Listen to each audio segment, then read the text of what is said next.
Okay, good morning once again. Yeah, it will be good if more people can show their faces. Good, good, good. Thank you. Yeah.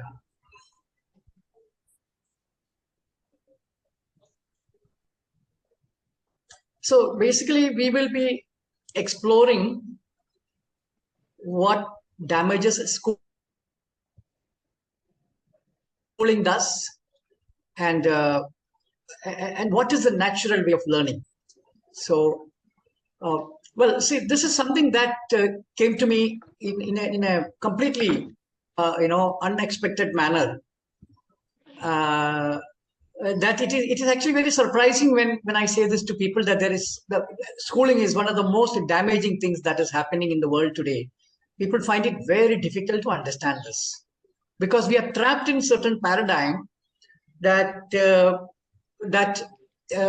people find it very difficult to understand.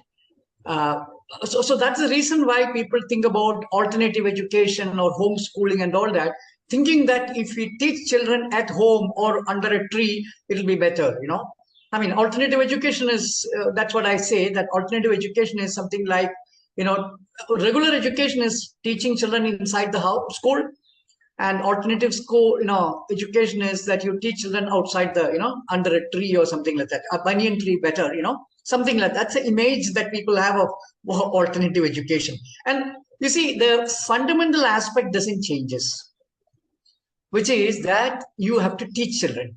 You only try to do, better teaching, better, that's the whole idea. Hmm?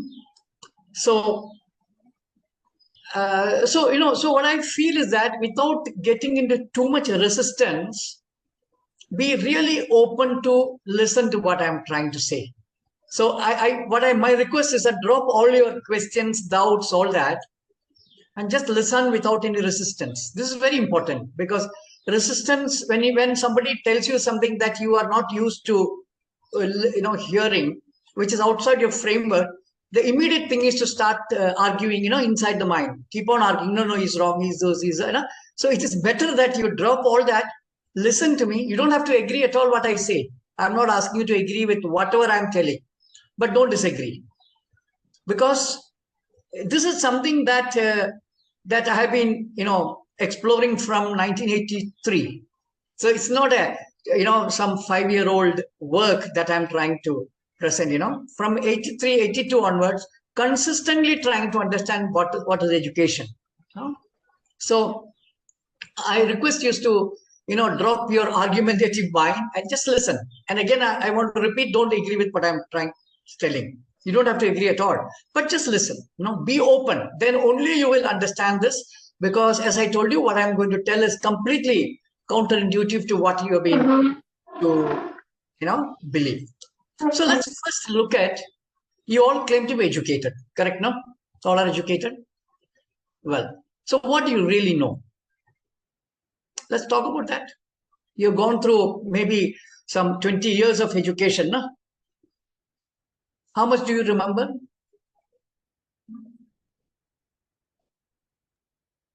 Unless whatever you learned is used in your later work, everything else is forgotten. So if you're a teacher, you will remember that particular subject that you're teaching. That's all. And then you repeat that in the class. Or any other thing that you take, that hardly, So that's number one. So first thing that I've asked you to get a paper and pencil and all that. Maybe you can sit for a minute and write down that when you ask this question, how to teach children, what comes to your mind? You don't have to write, but I'm just telling that, if you feel like you can write down, that when this question arises, how to teach children, what are the following questions that will come to you, or what thoughts come to you? How to teach? Because see, modern paradigm is how to teach. Please understand this.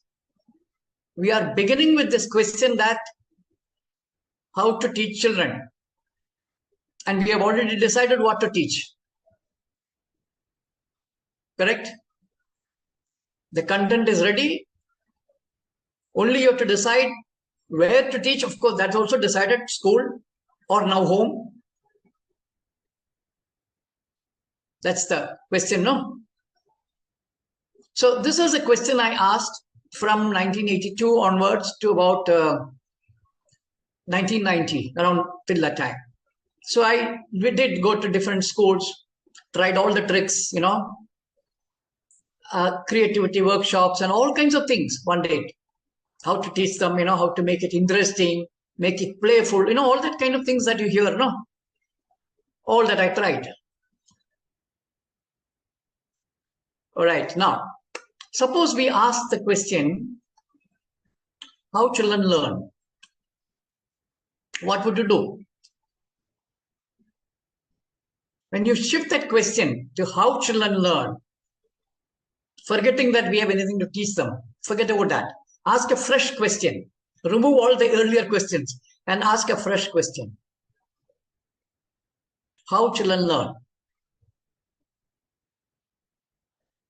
What would you do?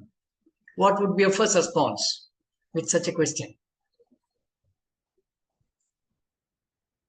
When they are by themselves doing something. I'm not asking that. I'm asking what happens to your brain. Oh. What happens to you when you shift the question? How children learn is the question that is arising in you. What would you do? That's what I'm asking. Don't forget about children. Because the problem is the educated, the adults. Children have no problem at all.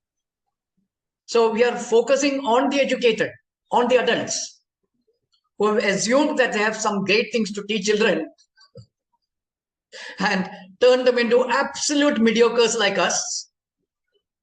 I hope you agree with this. Our level is video mediocrity. I hope you agree with this. You can even call it stupidity these days. I mean, of course, that's what we are today, complete consumers. So first thing is accept this, that we are no great people. We have been damaged by education. Otherwise, we wouldn't be doing this.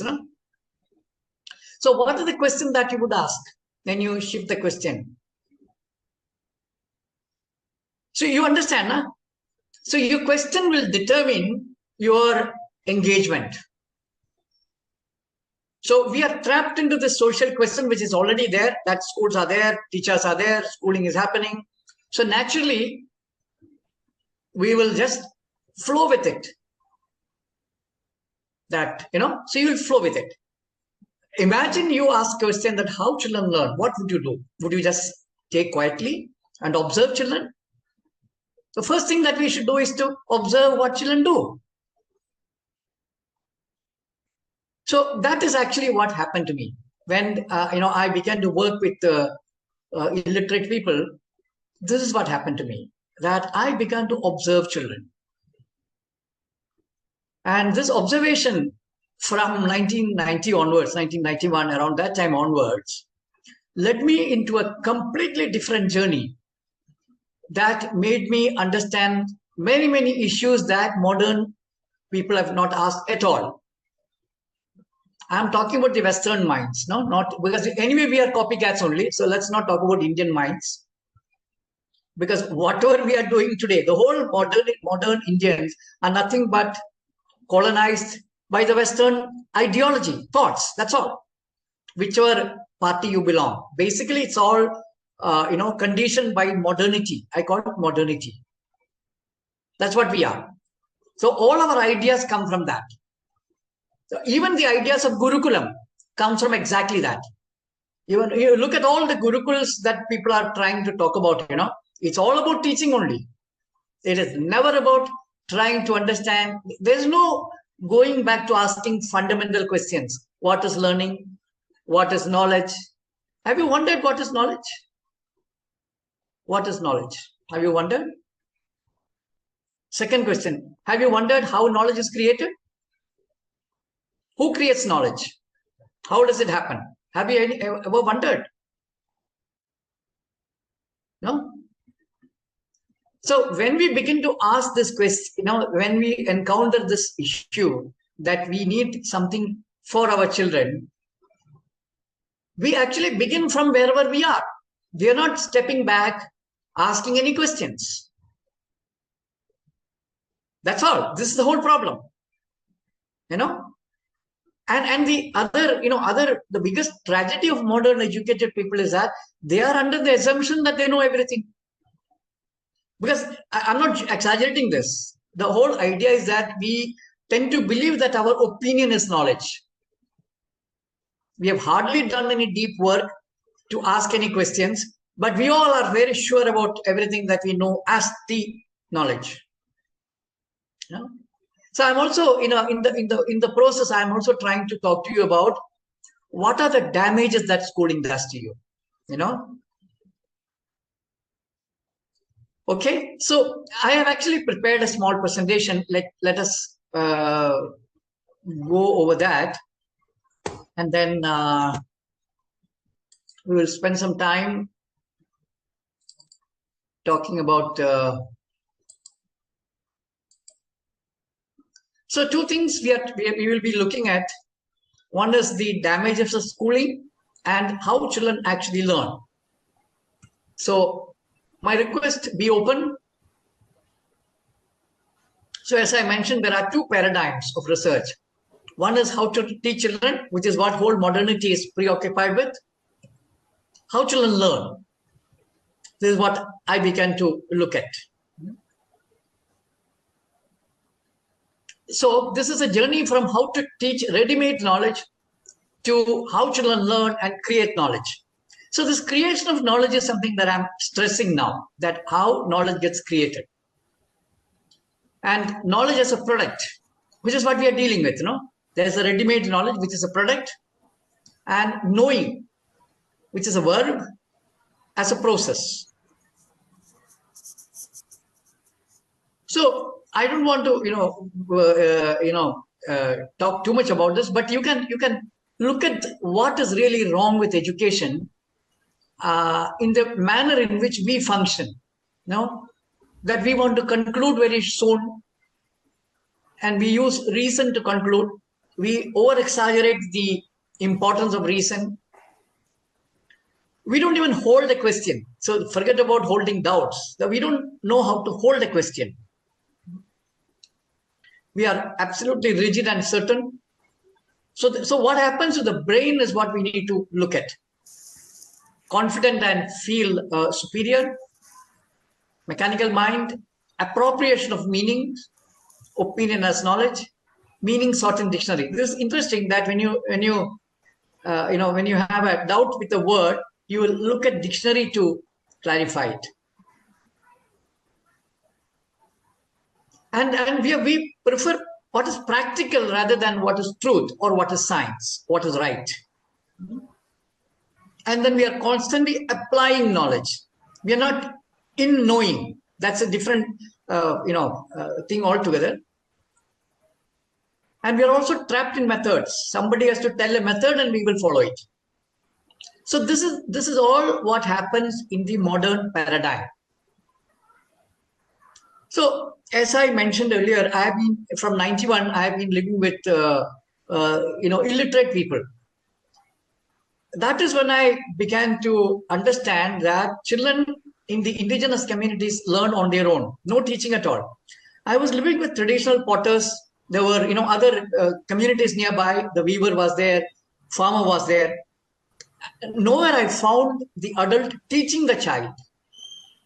And by the time they reach about 12 to 15, 16 years, these children become experts in their respective vocations, crafts, whichever they are exposed to. So this is a very simple statement that you can look at. Literates learn the word, illiterates learn the world. So I hope this at least will give you a glimpse of the confusion that we are having. And in fact, literates are actually taught. They don't learn. They have to be taught, whereas illiterates imbibe. So what I mean by imbibing is that recollect how you imbibed your mother tongue. You made no effort. That's the best example of how natural learning takes place. Our mother tongue is the best thing to revisit and figure out what is actually learning. And what is the difference between language and the world? So I will take you through a simple experience. Take a look at this.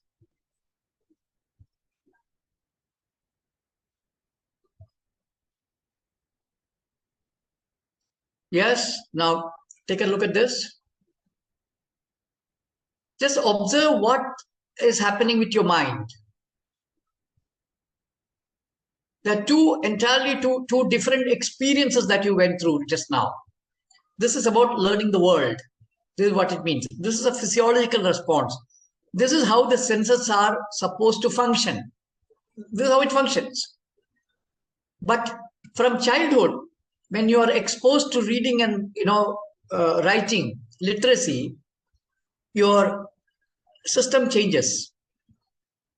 This is a mental response.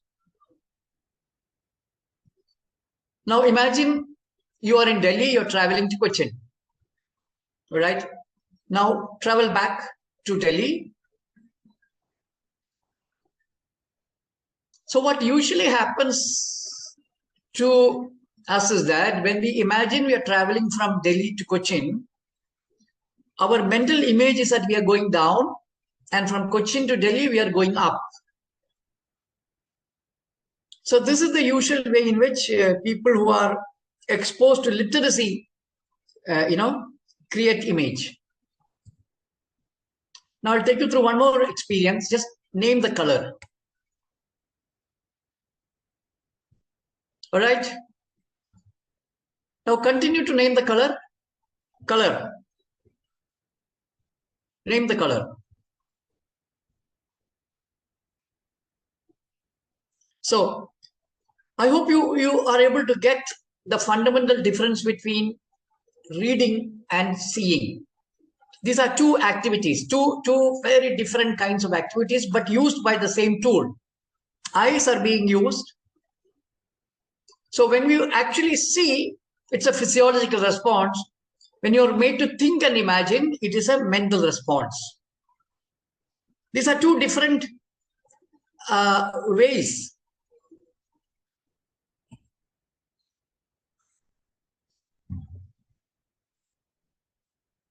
So what happens when you learn, when you engage with literacy, is that actually the meaning of read, the root meaning of the word to read comes from a French word called guess. That is, we are always imagining when we are reading, because we are dealing with absence all the time. So this is what happens when you shift right from childhood, when you move from the real world into the linguistic world, you get into a mental linguistic realm all the time.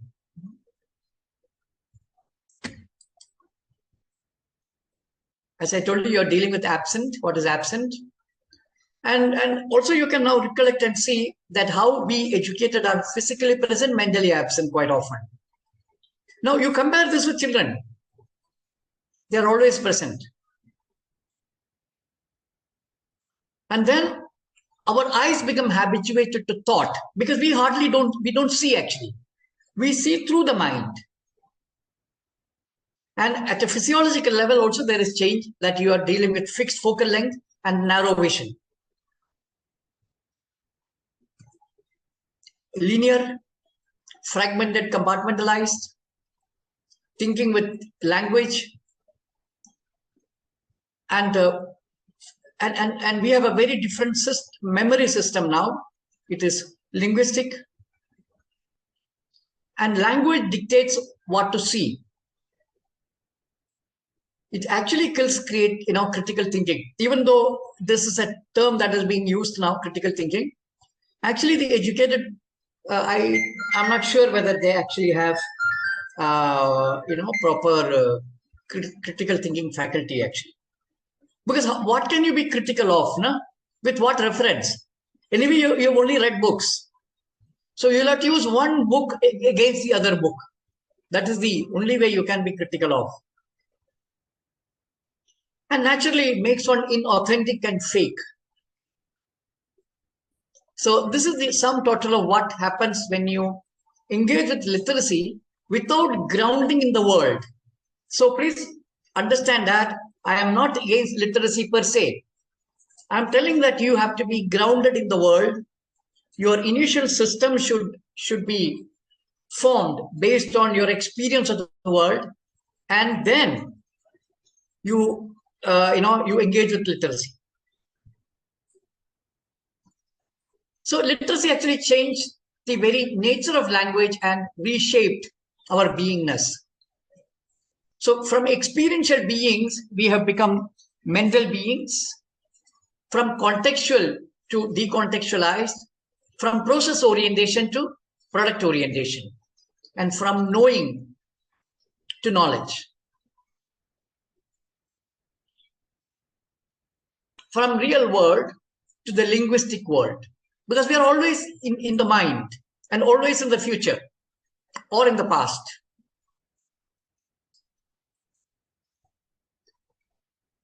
So what I'm actually trying to talk about is that how the processing system that we have is developed.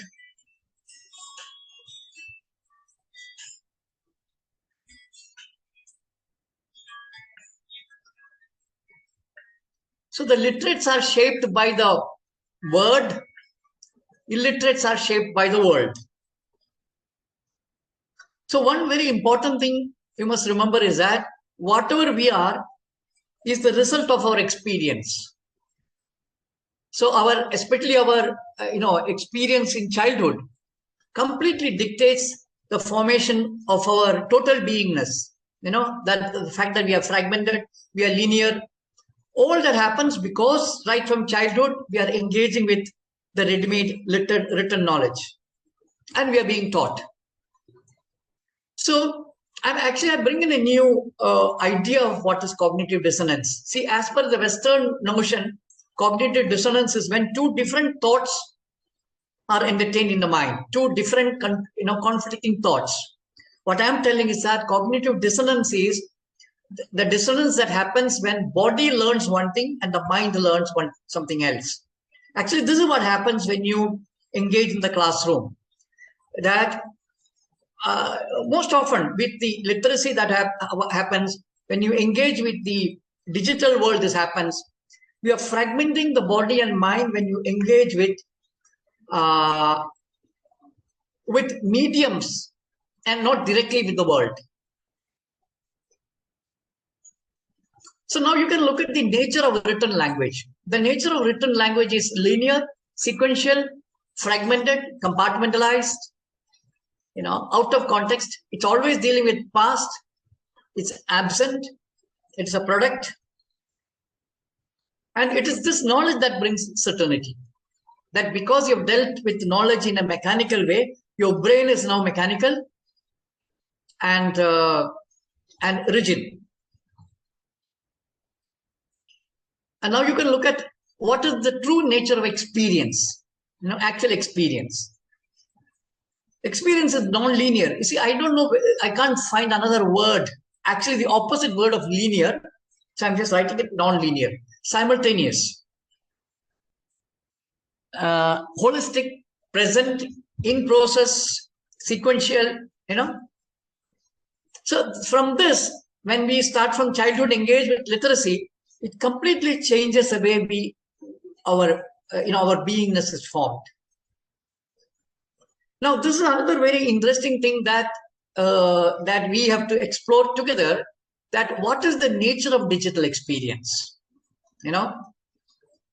See, what we experience is what we imbibe. Please understand that the neural network, the neural network formation depends on what you do in the world.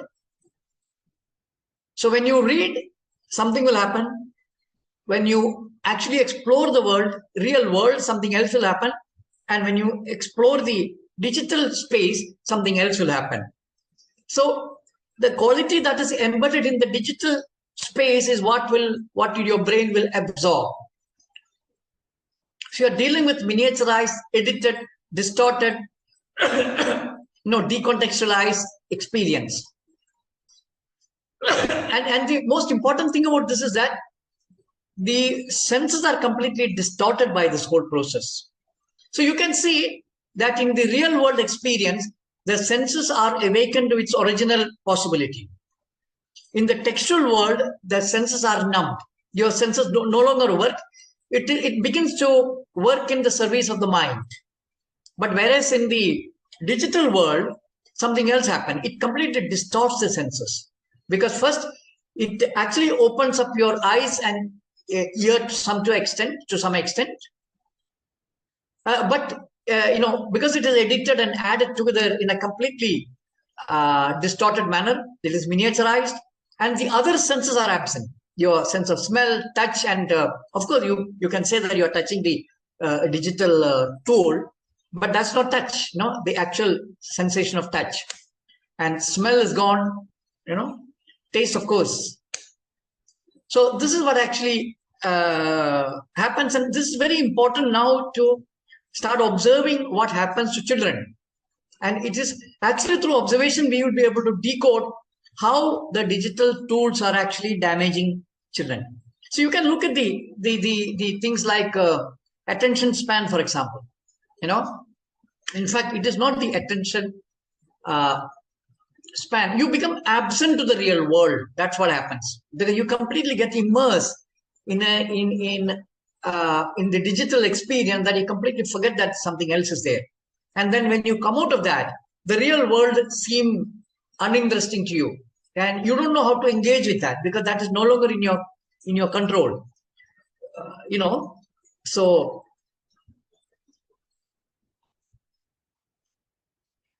now I want to take you through what I call as the paradox of modernity, which is that we can look at the similarity between education and the development of artificial intelligence. Actually, both of them are very similar. In fact, AI is nothing but extension of the modern mind. It's computational. Data needs to be given. You analyze the information and you give it out. That's exactly what both that educated people and the computer does. So within what has been given, there will be analysis, and there will be what they call as creativity, what they call as critical thinking, all within the framework of what data has been input. So what is interesting is that after attempting for a long time how to make intelligent machines, finally some scientists from all over the Western world has caught on to the idea that they must learn children, how children learn. So in the last maybe 20 years or so, attention has been on how children learn. So please listen to this. Let me just see whether how do you do that? Share sound. Okay. One can look at the story of computer science and think we have at least 3 ages. One is the age of programmers. In the age of programmers, you have to pay very smart people quite a lot of money to make some system behave in an intelligent way. We are now in the age of labelers, in which you pay a lot of people not much money in order to label data. And both of them, especially this one is n going to infinity, number of labeled data going to infinity. But of course, children don't have big data. We really would like to be able to show one car and one plane to a child, like we do for a child, and then they're able immediately to generalize very well. So our ideal is n going to 1, and to have computers that learn like children from experience.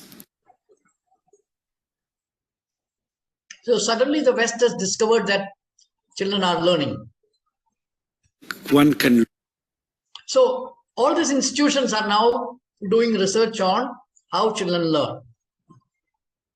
But I can tell you their research is wrong, primarily because they are creating a lab-like environment to study children.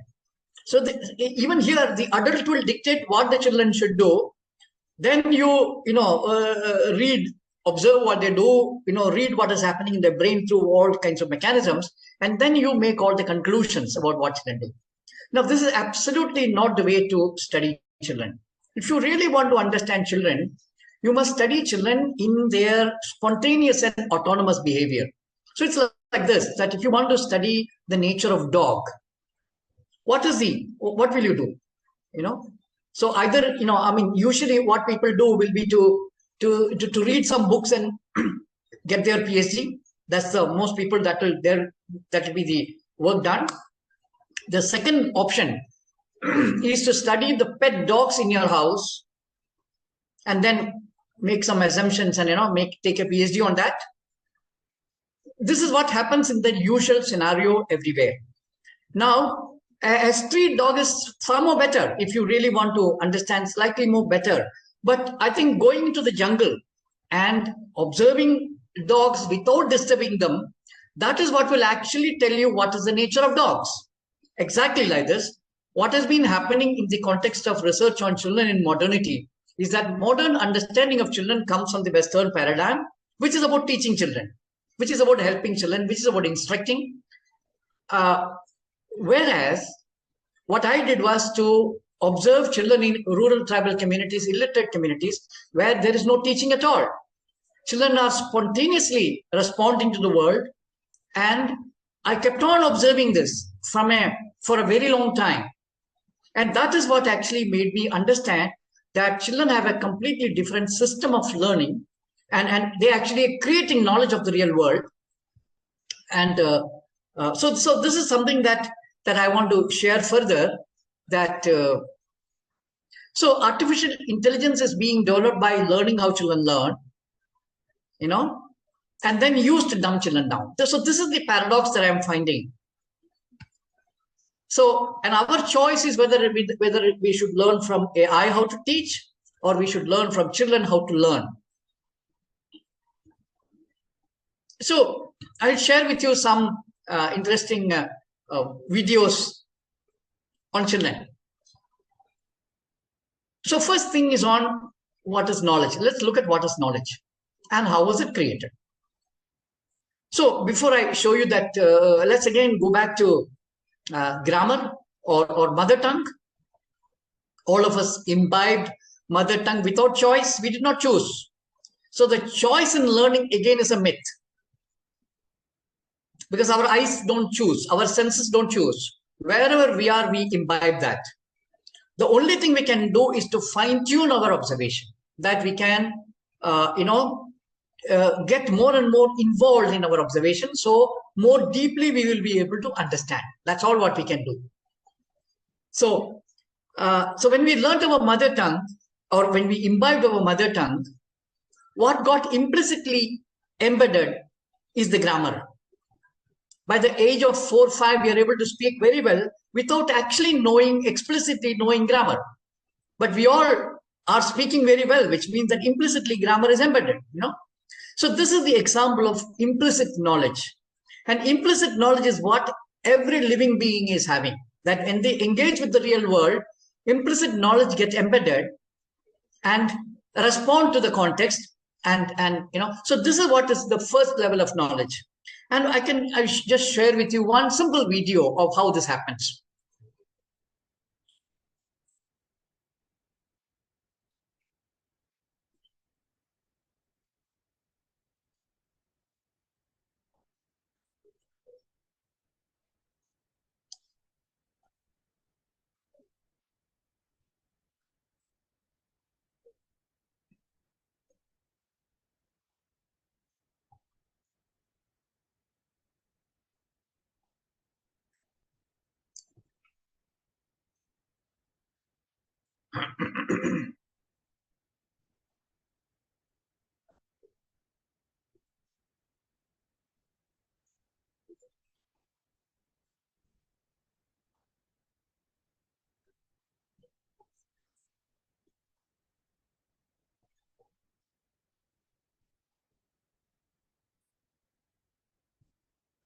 So you can see that, the context of the learning is that the child is engaging with the real world. There is no ready-made knowledge and there is no one to teach. So this is the fundamental context that is required for any learning to take place. And look at the processes that are at work. The child's learning process is getting awakened. Child is taking decisions. They are calculating, taking the risk. So, and comprehension is taking place without any effort. A certain decision he has taken, which means he has understood certain things. No, so these are things that are absolutely natural. And then qualities are getting developed: intelligence, creativity. Child is being open, adventurous. Child is exploring. There's no sense of fear. In fact, fear is something that we embed in children or in us. We have also been a product of that. So fear, then the notion of lies, all these are embedded externally. And of course, children do not have a sense of success till we go and interfere and tell, wow, very good and all that. Till then, it is absolutely normal. A very normal behavior is being exaggerated by modern people. That is the nature of life. So, and the sense of failure is again is something that modernity has embedded in us, because there's no notion of failure at all in indigenous communities.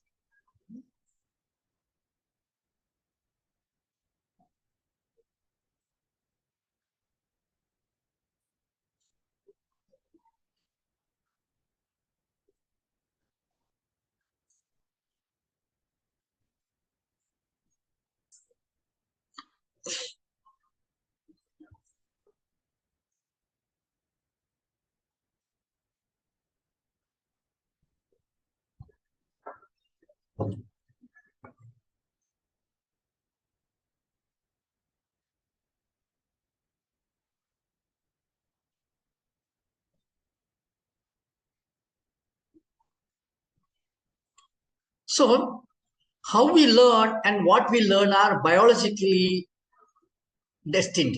It's what we are doing is we are just being biological beings. That's all. So the tools, qualities, attitudes, even the content is dictated by biology. Anytime you have a doubt, go back to your mother tongue and just recheck, in relation to what I'm talking about. So my suggestion is that we need to explore the way we explore self to understand life. We need to explore children afresh, completely afresh. And in fact, our whole philosophy of our group is that we come together and learn together and re-establish the fact that children are learning on their own, and we need to create a completely different space for them, and that is actually to become human beings again. What I say is that we have become human knowings or human thinkings, because that's what we are engaged with. We are no longer human beings because we are only preoccupied with knowledge, that to analyzing knowledge. So why children learn? This, I think, should be the first question that we need to encounter. Or we should ask, why life learns? Why there is learning at all in life?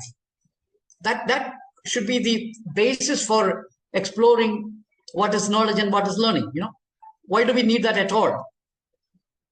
So what I say is that life ensures that life is sustained at any cost. So this is that's a fundamental rule. So in order to sustain life, qualities, abilities are embedded in all living beings. So curiosity is nothing specific to humans. Every living being is curious. Creativity is also the same. Spontaneity, being adventurous. And of course, there is a certain amount of fear, but this fear is intelligently dealt with.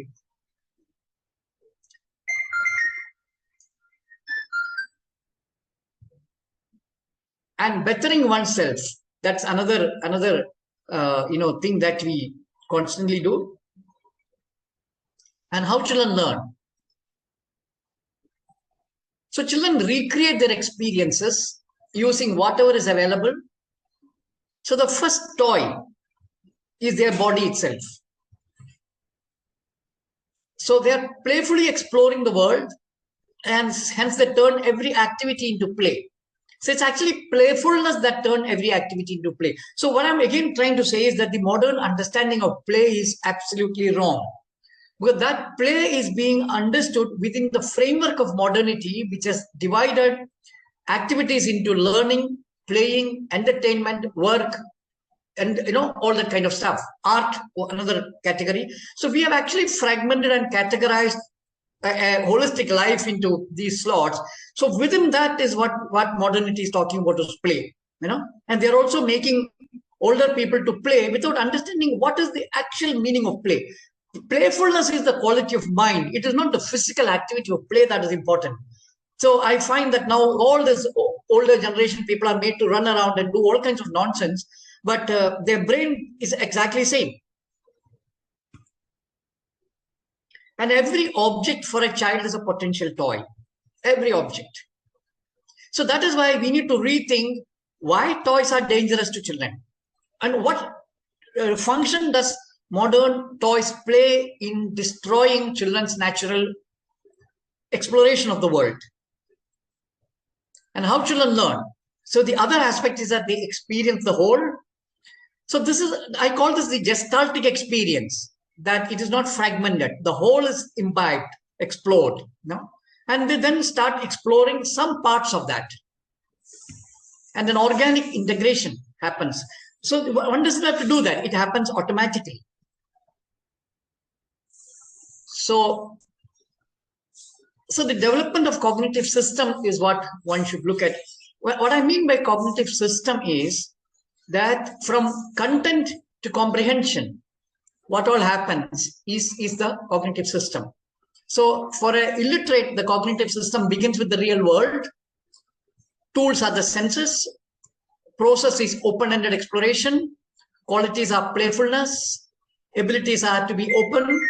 And naturally, physical development, skills get developed. Physical development gets developed. And habits meaning the way the neural network gets shaped. So that's what I mean by habits.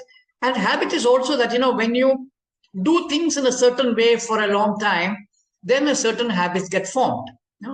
So when somebody is always into analysis, their habit is of analysis, that's all. And another habit, but for a creative person, there is a different system at work. This different kind of neural network formation that's happened. And understanding that how comprehension takes place is through self-organization, which means that you don't do it, it happens automatically. It's not your choice. Again, go back to looking at your mother tongue. You made no effort to put together language. It happened automatically. Because that is the nature of learning. That self-organization, comprehension happens on its own. So I will look at senses. How, of course, this is something that I'm requesting that parents who are here to observe. And of course, especially this is for, parents who have young children. But of course, you can also recollect and look at what, provided you had observed some of these things, So actually, when you look, read this mango, what happens to your brain? Can you just write down what happens? Mango. You can write down mango and then just spend a minute. What comes to your mind? All right. Okay. So do one more small activity. Please draw a mango. I'm sure you remember, right from first standard, they have taught us how to draw a mango. Please draw one mango. Okay. Right. So now, so when you see this, what happens? Look at the difference between mango, a written mango, and the mango of a picture that you see. And now imagine actually experiencing it. That experience, there would be smell, then you are experiencing the shape of it, the color, size, So various aspects of mango. This is what I call as the simultaneous experience, simultaneous engagement of all the senses together. And actually, imagine you're seeing this for the first time or experiencing this for the first time. You experience it without the name. So even name is not important. What is important is the sensory experience of it. Because naming is arbitrary. You can call it mango, tango, kango, jongo. You can name anything. That's not going to change the sensory experience of it. So that is primary. Sensory experience is primary. Language is secondary.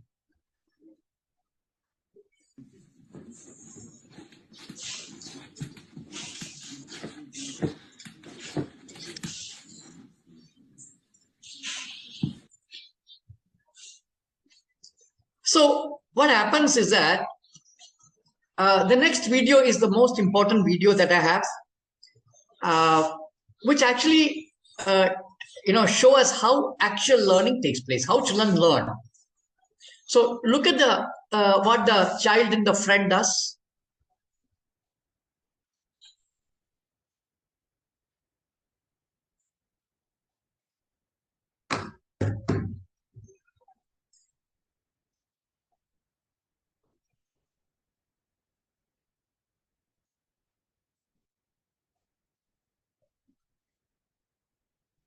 Yeah. So what we just saw was how the child was comparing the similarity and differences.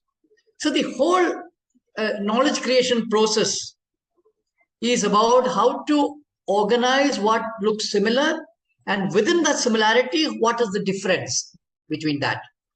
So this is what we do all the time. I will explain this later again. So what children learn is the real world.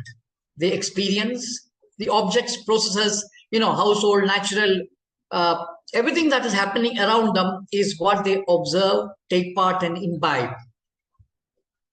And again, I want to stress that we become what we experience. This is the most important thing that the modern cognitive science people have forgotten. And they themselves have told us. And so imagine right from childhood, you're experiencing being taught all the time, being instructed all the time. You constantly are told, no, don't this. You're controlled. What happens to the brain of that particular person? And then you go to the school. What is the experience of a school? You're being taught all the time. You have to sit quietly without doing anything. So you actually imbibe, absorb the experience of everything that you're encountering. So it is the context and the condition is all that matters. What I mean by condition is that the school kills the known. Sorry. The school actually gives you gives knowledge. So you are never in the realm of knowing. You're never in the realm of unknown. You're not exploring. There's nothing to explore in a classroom. It's a ready-made knowledge. You have to mug it up, and later you need to analyze. This is all the two activities that you do. And you store that information, and then you do further analysis if that is required. That's what you do. So the brain then gets shaped to the conditions that the school provides. So this is to be understood very clearly that unlike animals, our awakening possibility is far more. And so just imagine that in Bangalore slums, children learn 4 languages by the time they reach 4 years.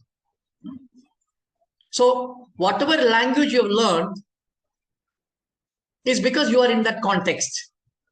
Suppose in the same context, if there are 4 languages, you will pick up that.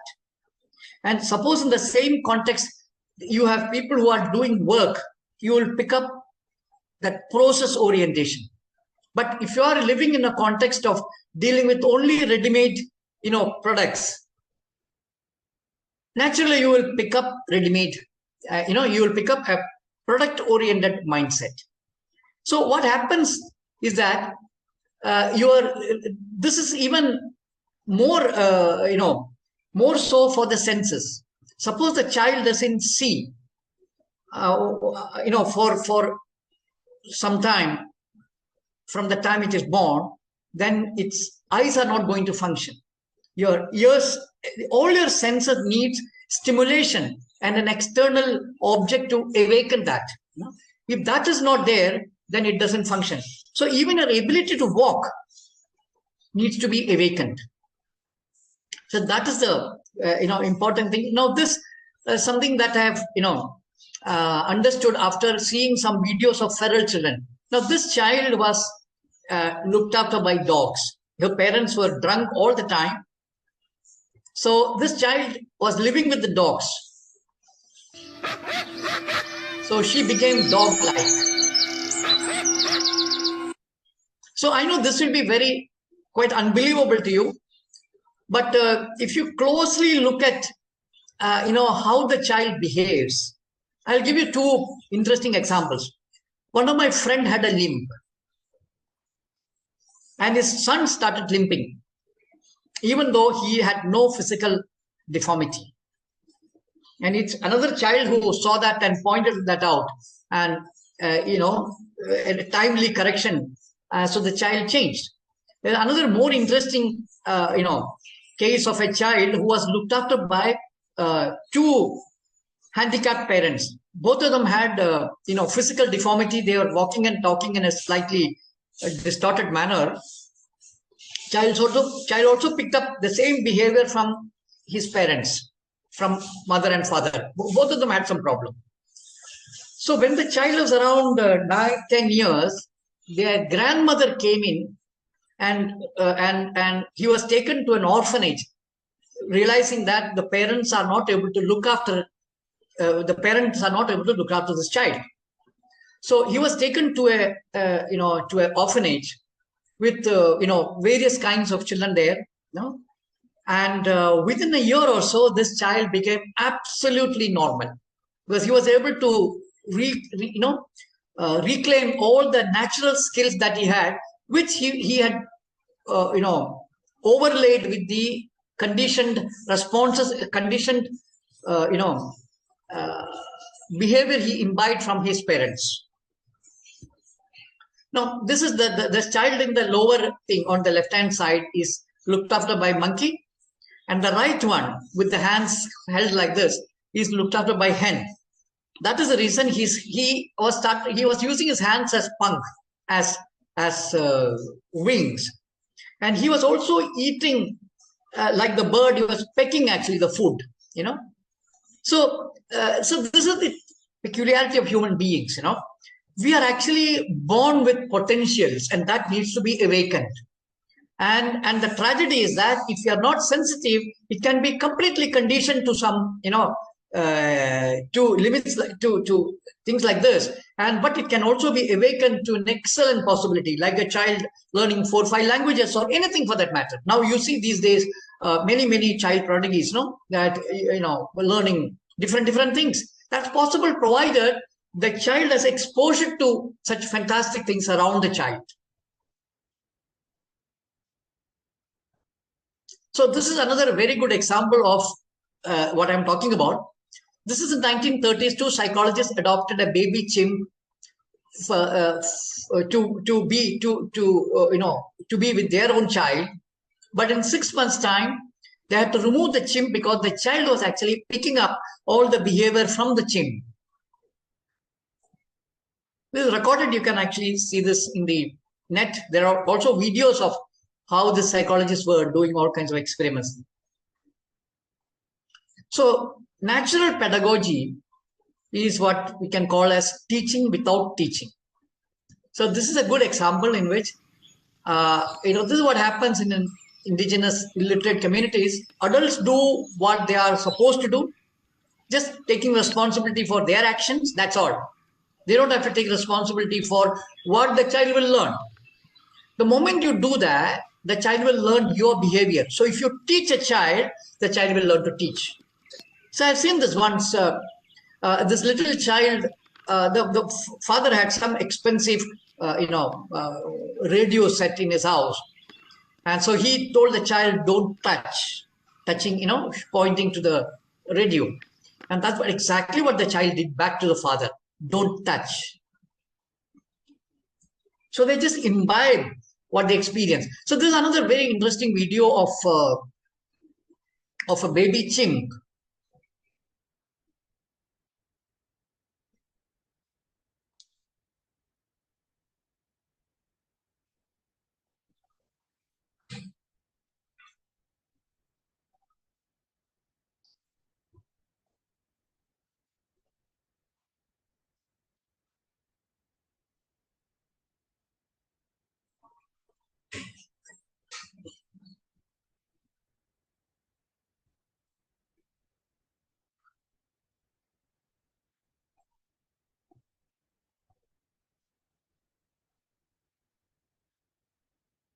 So I don't know whether you have noticed the what is written just before this. What is written is in the Western paradigm. That's why they say that adults don't actively teach. So it's an adult-centric view. I would say that the children learn on their own. There is no teaching at all. So just a matter of looking at things in a different way. A teaching-oriented person will talk about teaching. There's no teaching. I'm sure all of you must have experienced this. So the first thing a child learns is to be a mother, is to take care. And when the mother feeds the child feeds the mother. Repeating the same behavior. In fact, this is the rule of learning. They recreate their experiences. Sometimes in the real world, sometimes by creating imaginary things. That's what is called as play. So we are born with potentials and possibilities. So we can either be awakened to our full potential or we can be conditioned. So whole modernity actually is about conditioning. So there is a fundamental difference between modernity, modern spaces, and illiterate indigenous spaces. All the traditional craft, whether it is classical music, whether it is classical dance, everything was actually process oriented and learning oriented, not teaching oriented. Student नहीं अभी तक thank you teacher बोला है नहीं ना thank you teacher नहीं finger आने देखो ना मैंने अभी अभी तो लगाया. So this is what actually children imbibe from the parents and from the teachers. Whatever is your behavior. So children actually, when they come back from school, they recreate school experience all the time. So in this case, that square dots that you see, brown dots, all that are the children, and she is the teacher. So children actually learn various attributes of a single phenomena, So I want to check something with you. Please look at me for the time being. And in childhood, do you remember when you got the book, do you remember keeping the book like this? One or two of you can answer me that. Yeah? Yes. Okay. What did you say? What did you call this? Hut. House, whatever, no? So this is form. Second thing is that, do you remember putting bedsheet over a table and playing house? Or keeping an umbrella open and telling it is house? Yes? Yes. Yeah. And then, do you remember putting together various kinds of things, chair, pillow, table, all that, and making a house? Yes. So these are form, function, process. And have you noticed when children sit on a sofa, they bounce? Yeah? Yes. So that is exploring materials. So actually, if you look at the world, what is the world all about? It's about form. Form meaning how it looks. That's what it means. Form. Function is what is the function of that, what you use that for. Second is what is the process of making. Fourth, of course, is the materiality of things. What you do with a cloth is different from what you do with hardboard, no? So how do you explore, understand these materials? And then with the result of all this, structural stability is used. And this is happening within the context. And of course, a relationship is understood when children do this, So I'm actually now telling you what is the grammar of learning. What is the rule embedded by life to understand the world? That's what I mean by that. It's not man-made rules. It's the rules that are embedded by life to understand the world. And through this, the implicit knowledge creation happens.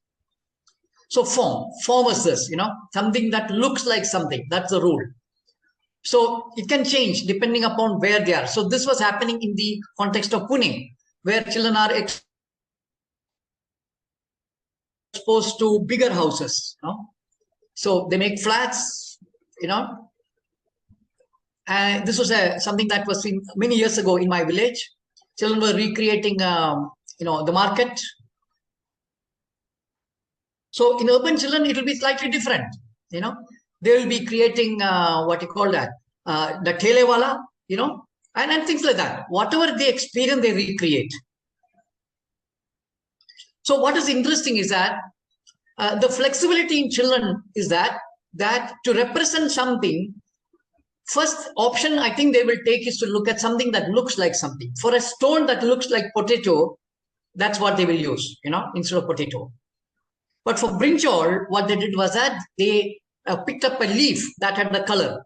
So look at the flexibility. That's what I wanted to share this with you here, But when something looks exactly like the same thing, of course they will use that, when we are access to that.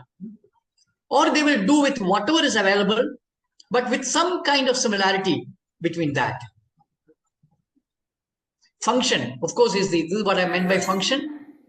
Just bedsheet over a table. And umbrella, of course, is a fantastic space that children use. They opened the umbrella and that became their house. And property of materials, you can see this,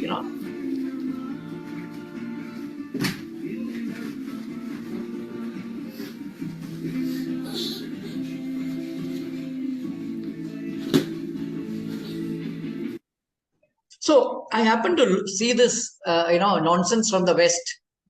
So somebody is teaching how to get children to stop jumping on the couch, And another expert telling my advice to parents. I can't believe this kind of stupidity that is happening.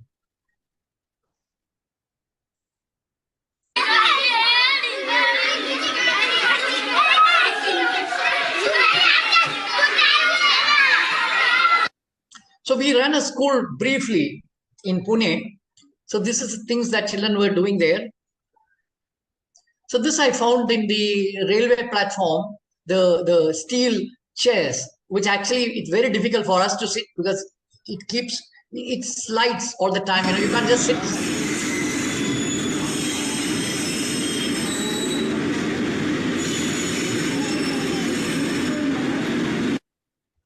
Process of making.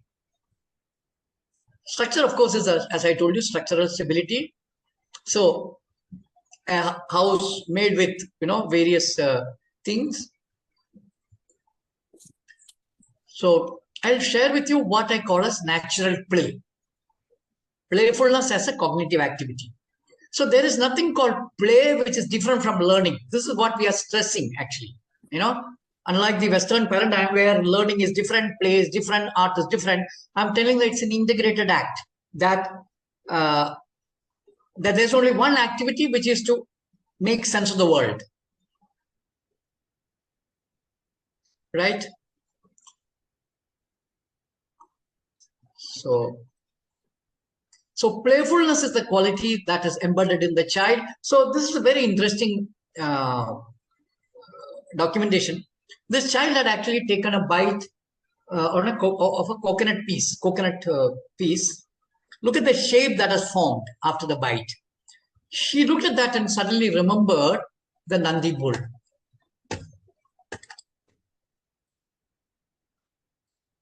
Yeah. And then immediately he remembered the half moon. So the same object, became three different things. And of course, children keep doing it with all the objects that they get, They keep imagining what else is that, What does it look like? What does it resemble? So actually, this is the principle used in making of toys. That is why we shouldn't interfere with children. We shouldn't give them ready-made toys. by giving ready-made toys, you're actually killing the playful exploration of the real world. So you kill the quality, the process that children have. Secondly, you distract the child from the real world into the silly thing that modern people create as toys. So play is the reenactment of experience, recreating and reliving their experience. This is what play actually means. In one sense, we can call this as reflection. See, all the words that we use in terms of language, reflection and metaphors, all this you will actually see it in experience itself. That's what children do actually. All these are metaphoric experience of the world, something that looks like something. And toy is the object that is used as props in the process of reenactment. So every object is a potential toy. So this child, this particular thing became her child. It was a bus. She sat on it. So they don't distinguish between function, which we would look at. No, this is for use and that is not for use. So there is no such distinction for a child. Everything is useful. So in that sense, ready-made toys are more dangerous than schools. Because toy actually is a process. Not only that, there is a developmental stages actually at work. So if you don't interfere with children at all, you will see that the play that children do and the toys that children make follows a very clear developmental trajectory. Like the milestones that you talk about in learning to walk and learning to speak, you find that exactly the same thing, not only in this, but also in drawing.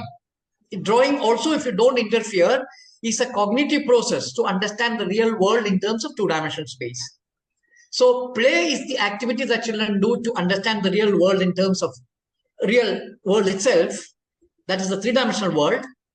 Whereas drawing is the act that they do to understand 3D in terms of 2D. Now, these are the things that we can only learn provided we create an environment for children without our adult interference. That there are no toys in the house. There is processes always. There are things available to children. Things are open. They can explore anything that is happening. They can touch and use anything that is happening in the house. Then there will be a different process altogether at work. So first example is how children use their palm as the mobile phone.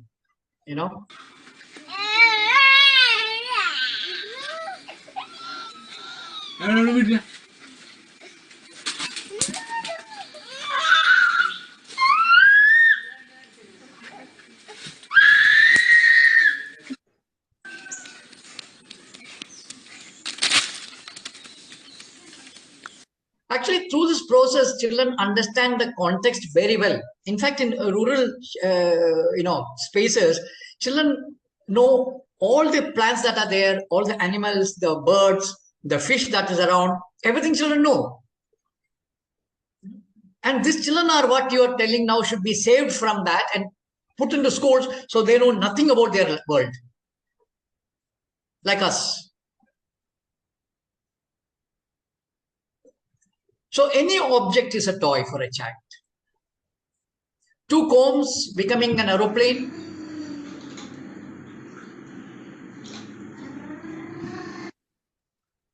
And of course, they are constantly into making things also. Whatever is available, So this is where actually creativity, imagination, all that happens. Not in sitting in the classroom and reading and writing that nonsense that they keep telling you to do.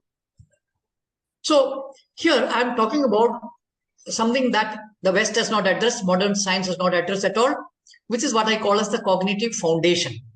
So we are born with inherent qualities and abilities. So the first layer of this foundation is sensory inputs. No words. Even word is heard as a sound. Then they connect the sensory input with the word. Children get inferential inputs from experience. Inferential, that's also experience.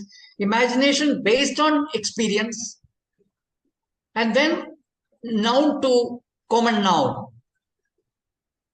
An example I would like to say after I finish the habitat, and then abstractions and generalizations and conceptual understanding. So this is actually the layer of natural learning.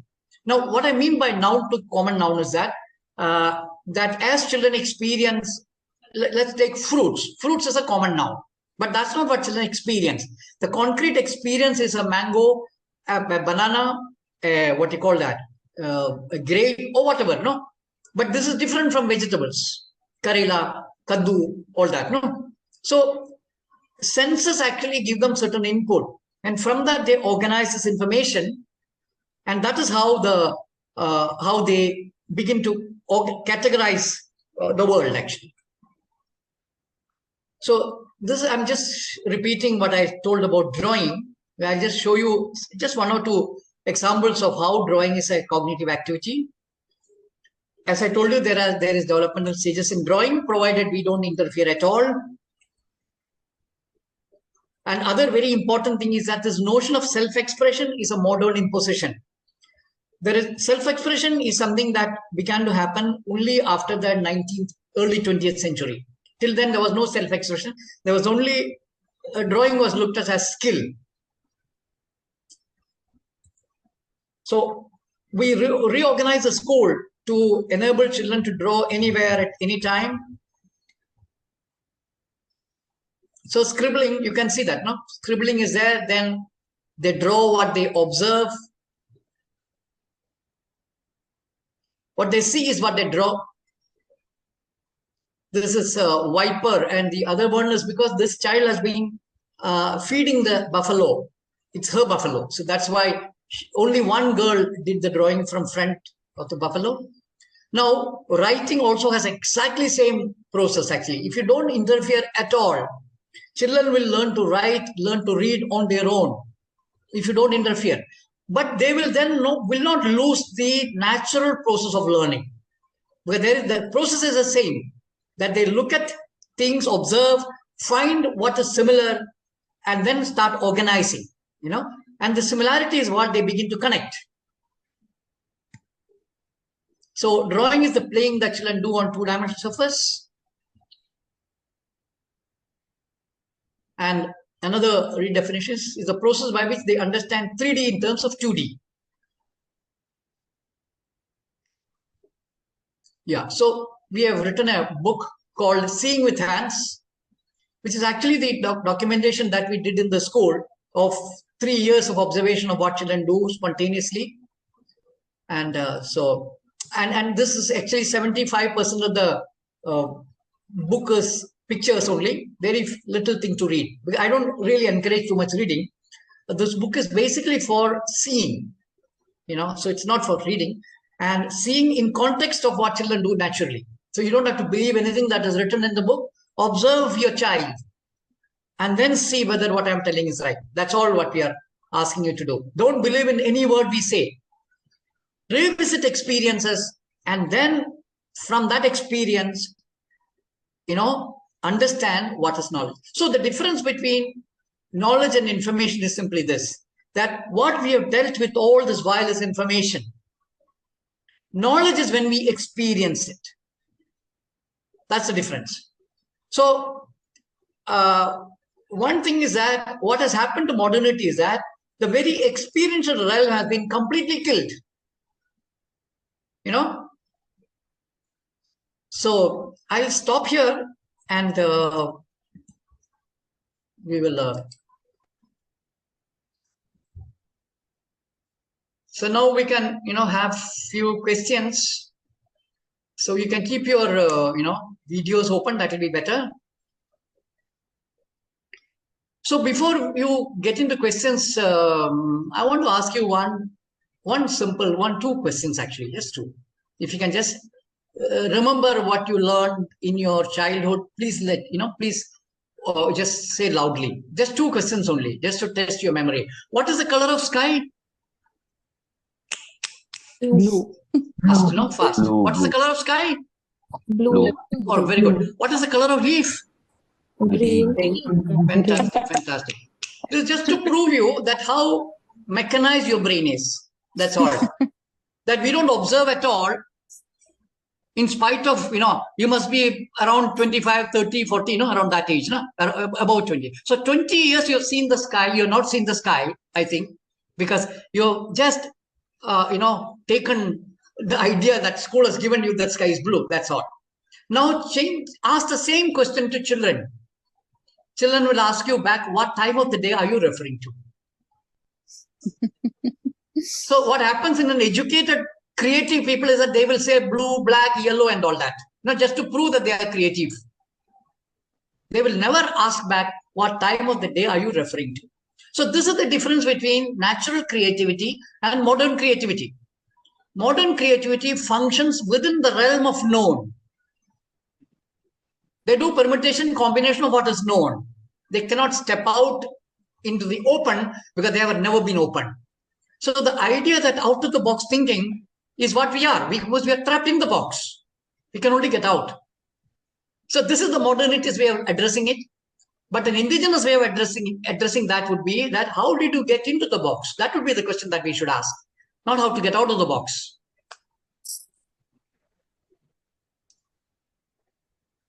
Yeah. I'd like to ask your views on Waldorf education. Do you think that also controls and interferes with a child's natural way of learning? Absolutely. Any method imposed from outside is dangerous for children. Any method coming from outside is damaging children because they need to function autonomously. That's it. So, but their stress on play and experience still... Absolute nonsense. Okay. See, who is Waldorf? You must understand one thing, that the best, in the Buddhist tradition, in the Zen Buddhism, there is a the most important saying is this, that if you are a true explorer, a Zen Buddhist, a Zen saying is that if you meet Buddha on the way, kill him. You can understand children only if you kill Montessori and Waldorf. You would really want to understand children, then kill Montessori, kill Waldorf. Forget about all these creatures. Look at children. They are the ones who should teach you what the sense is, how learning takes place.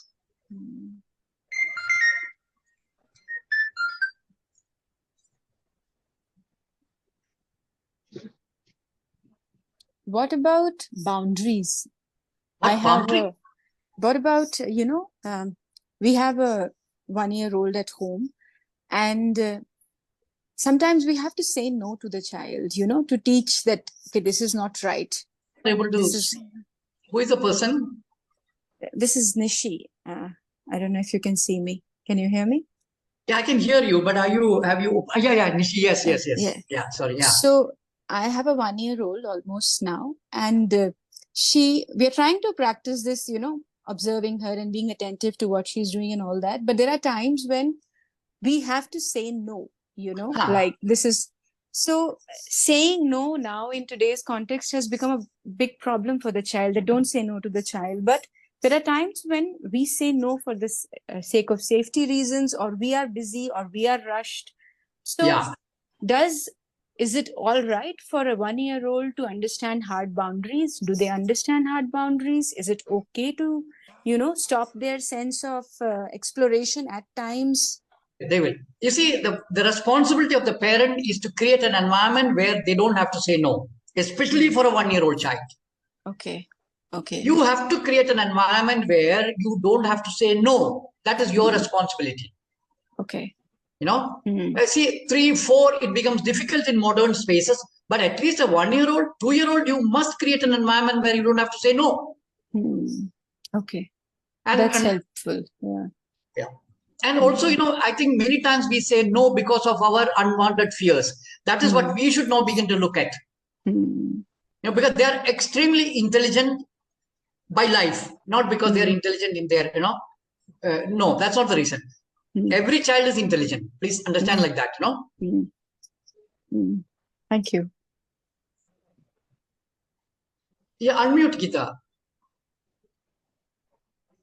Hi, hello, I'm from Chandigarh.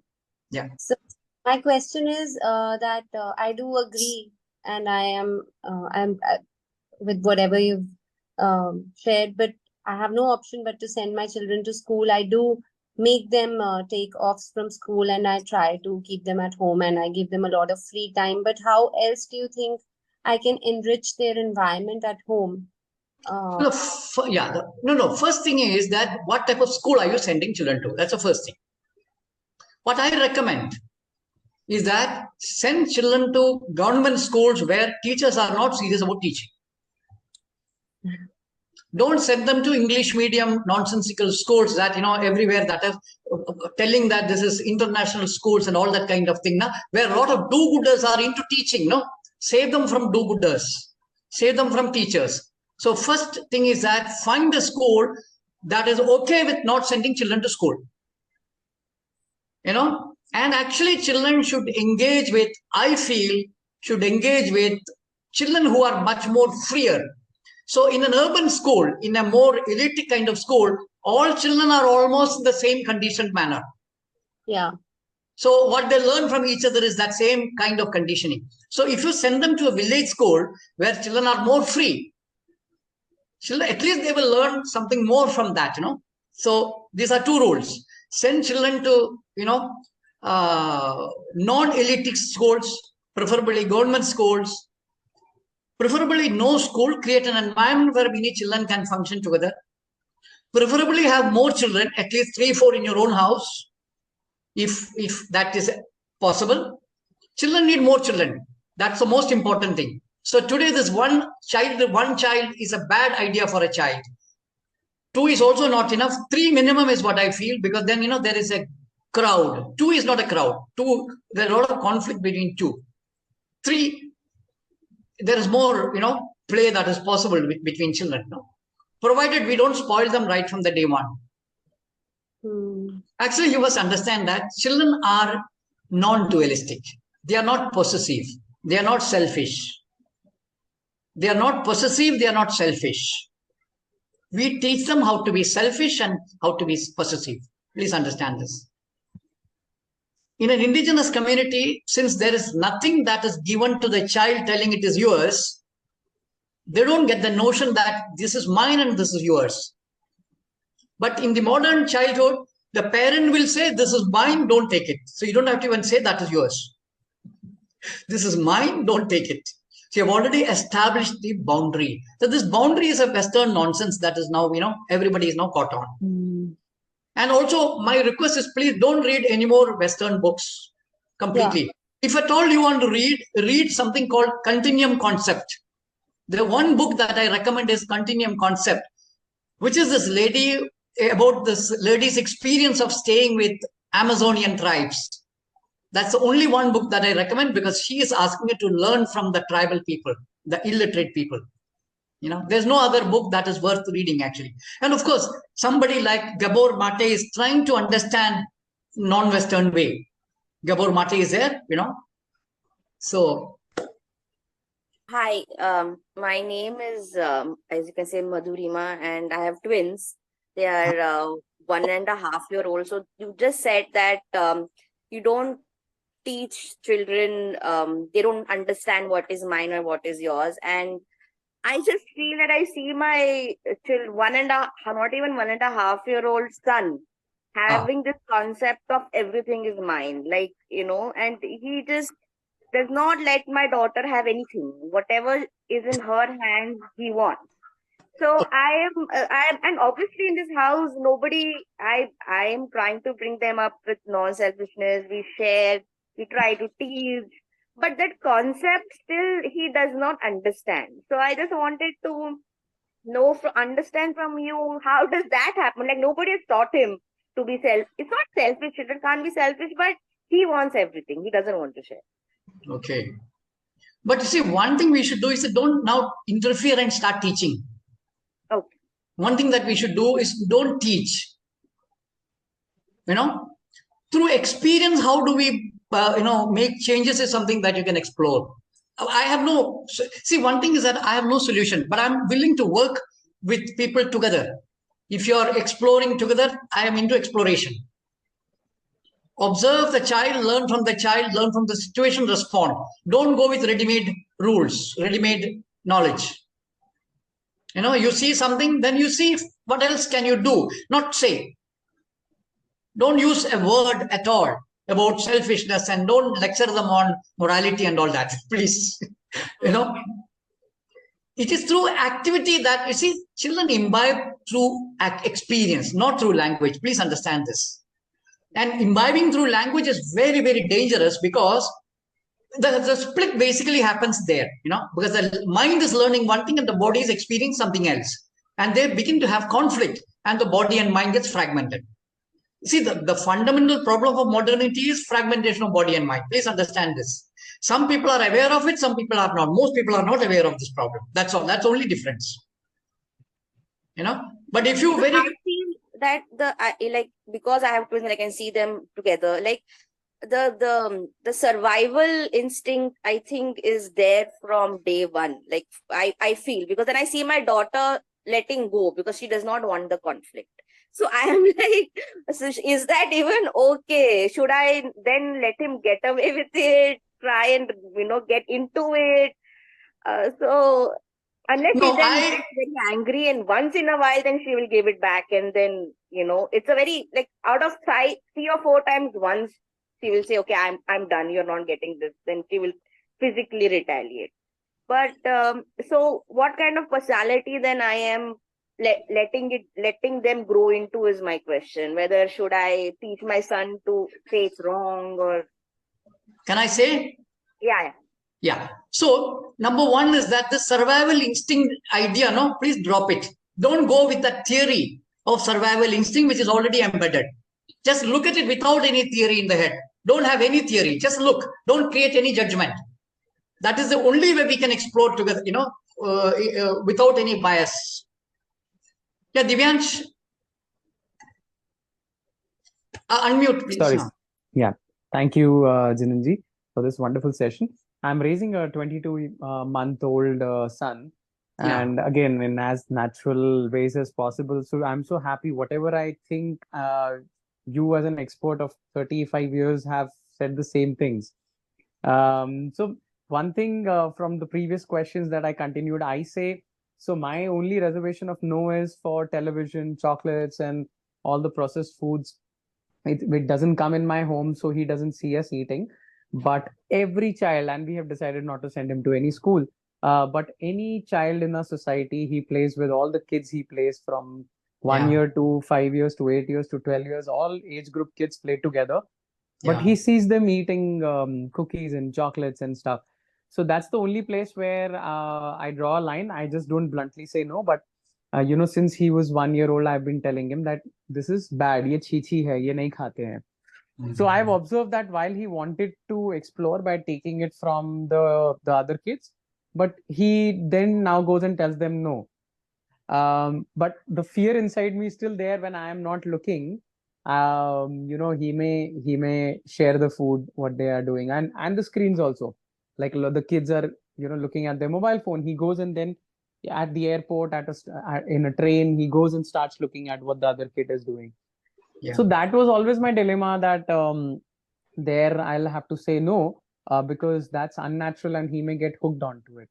Yeah. So yeah, that's this is there. I mean, this, I don't think much we can do except to, you know, as far as possible, take them away from that. Once in a while is okay, but, you know, ensure that children are, the child is exposed to real world and processes at home, you know.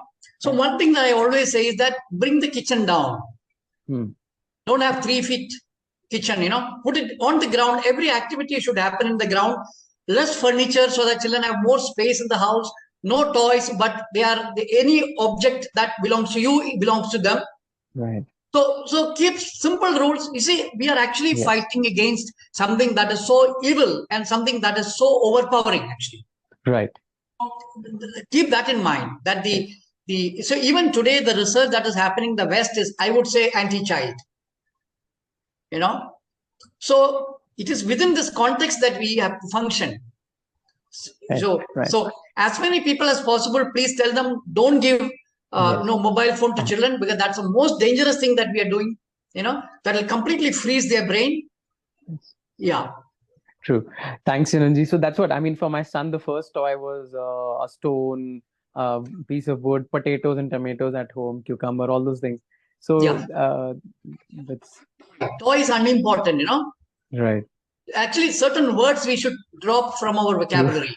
Toy is one word, play is another word, learning is another word, because everything is one, Right. Right. So, Jinanji, just a second continuation to this question. Yeah. Now, this is my observation that I've seen most of the boys, be Yeah. it 1 year old or be it 8 month old or 2 years or 4 years, Yeah. they get very physical in pushing each other, and the word that we use is violence. And I've seen most of the parents like immediately jumping in and protecting their kid or the other kid and shouting at the other one. Now, this is Yeah. where I have been thinking since a long time. Yeah. And I tell this to other parents that when my son is pushing us, and actually don't stop, let them fight. But nobody does that. So I Yeah. wanted to ask your experience and views on this, that why is this happening? Why do these male boys push each other and, try to hurt each other, and they get joy out of this? And what should be our approach in that?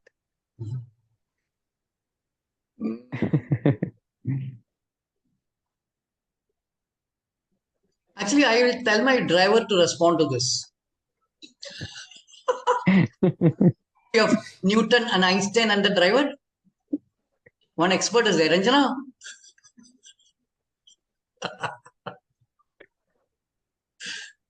भाग गया तुम.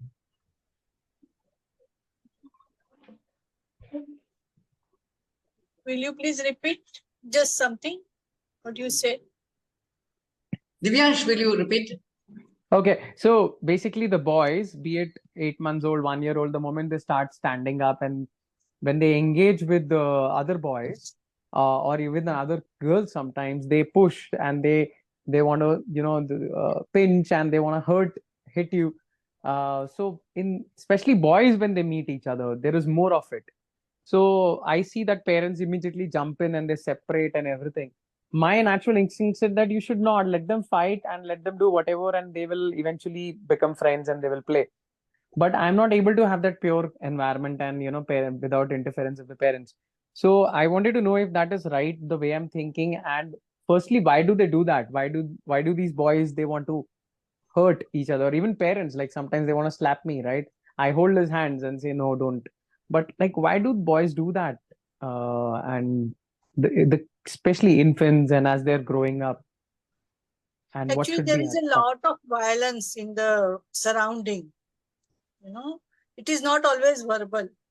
It's so much in the society. If you just see around cautiously, lot of violence. It is on the screen, off the screen, in houses also. So that percolates in the children. So we have to create an environment where there is no violence. You can't work isolatedly. We have to, as a society, we have to work on it. That's what I feel. Because you can protect your child in your house, but what about the next door child? And that child, if there is something happening, because nowadays even we have become very expert in hiding things. We pretend a lot. I had stayed in a village, and if they are calling in their house, and everybody is witnessing it. So there are some people who go and they will pacify and do many things. But here in cities, we hide all these things. We hide the violences. We hide what we do to our parents, to our children. So we have to work on ourselves.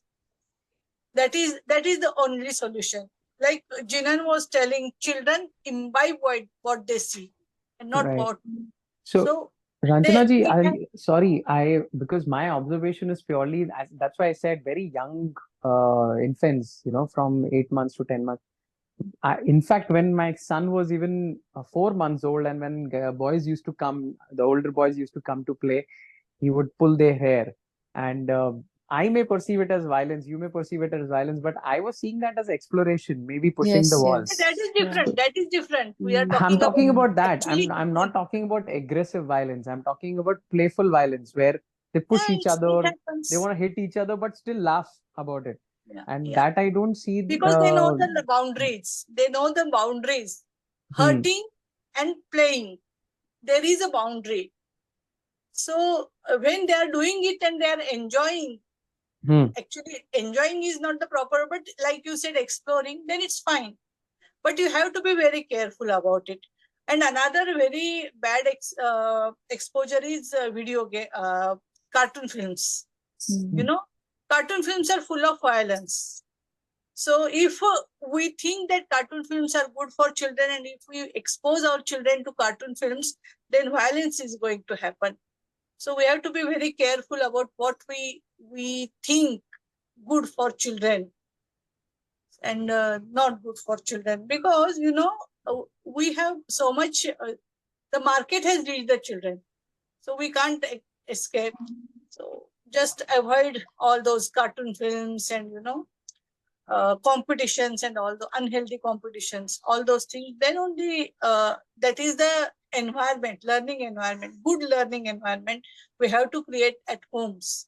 And our behavior with each others, the adults around, their behavior is very important, because children pick up very minute things. So when we are sometimes I conduct a workshop for grandparents also. So that is the main problem, because there is subtle type of violence sometimes between the relationships. So we have to be very aware of all these things. Okay. Shanita. Yeah, unmute and. Namaskaram, Jinanji. Thank you for this beautiful session. So there is no question that I have. Me and my husbands are products of school, so we understand how school has done bad instead of doing good to us. So we took a decision, and we'd never sent our daughter to school.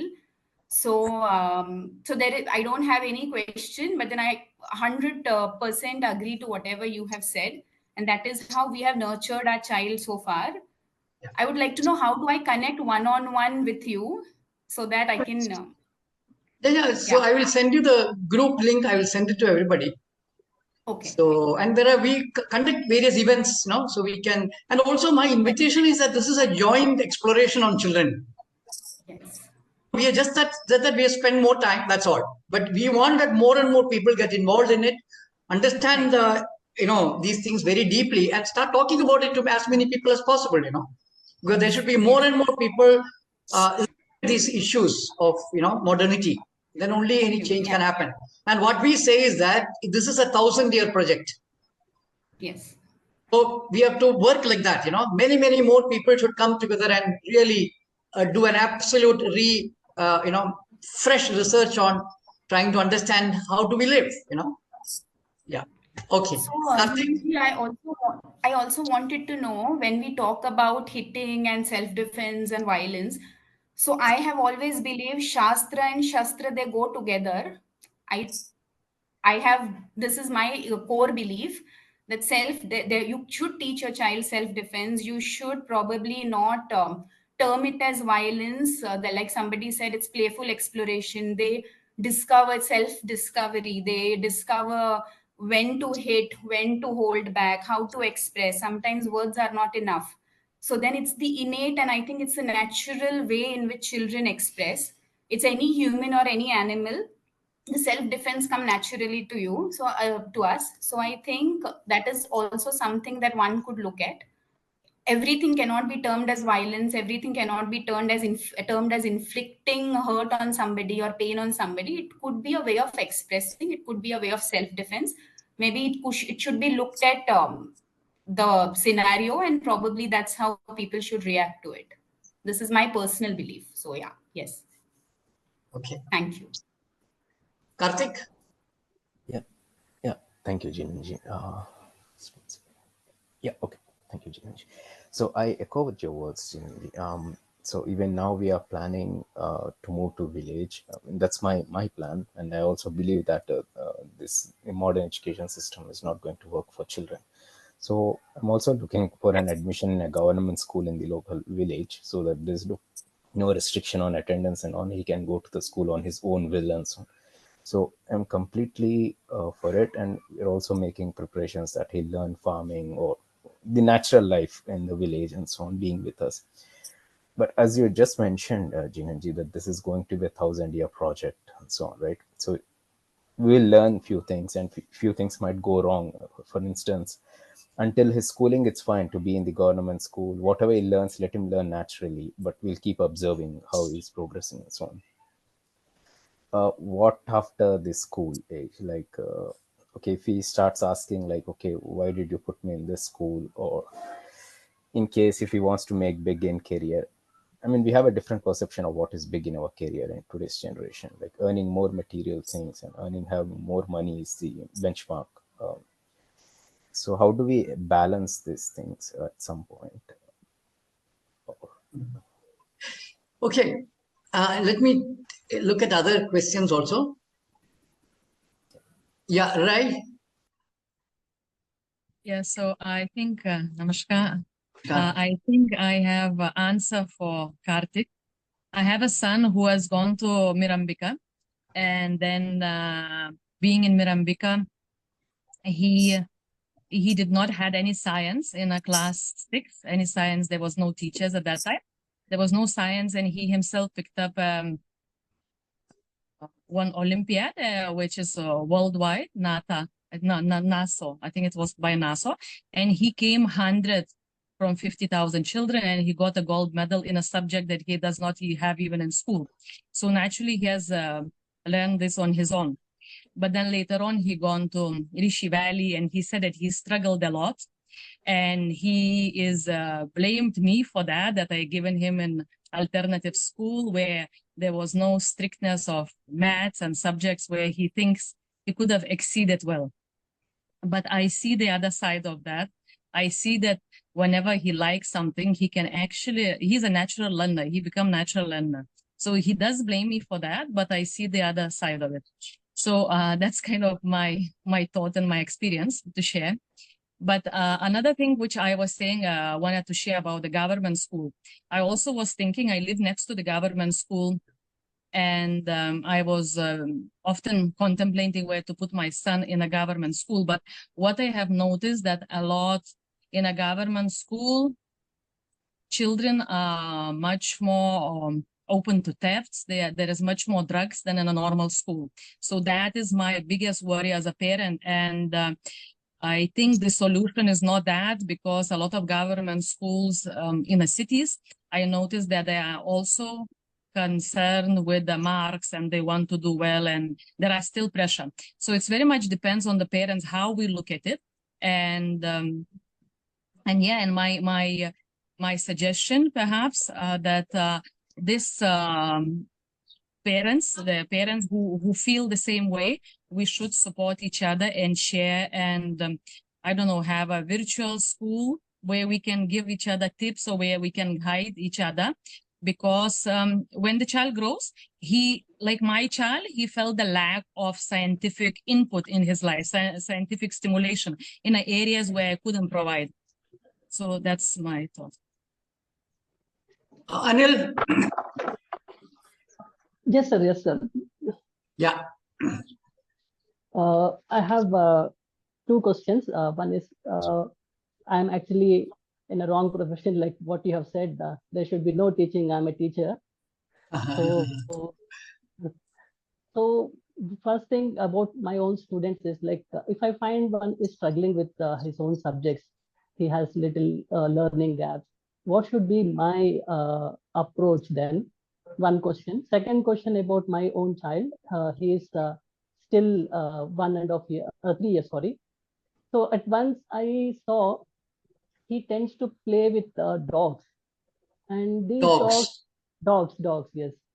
He is fond of like going near the dog, but sometimes these dogs, they become ferocious, and I'm little afraid about getting bitten by a dog. So how should we allow him to explore the other animals? Actually, see, it all depends on you. Because I actually see, we have started something called observational journaling, that a group of people are continuously observing and, sharing their observations, and so there is one person who doesn't interfere at all with what the child is doing. And his experience is that dogs don't do all these kind of things. This is all in our imagination. Okay. We are afraid of dogs, so we assume that they will do, all these things to children.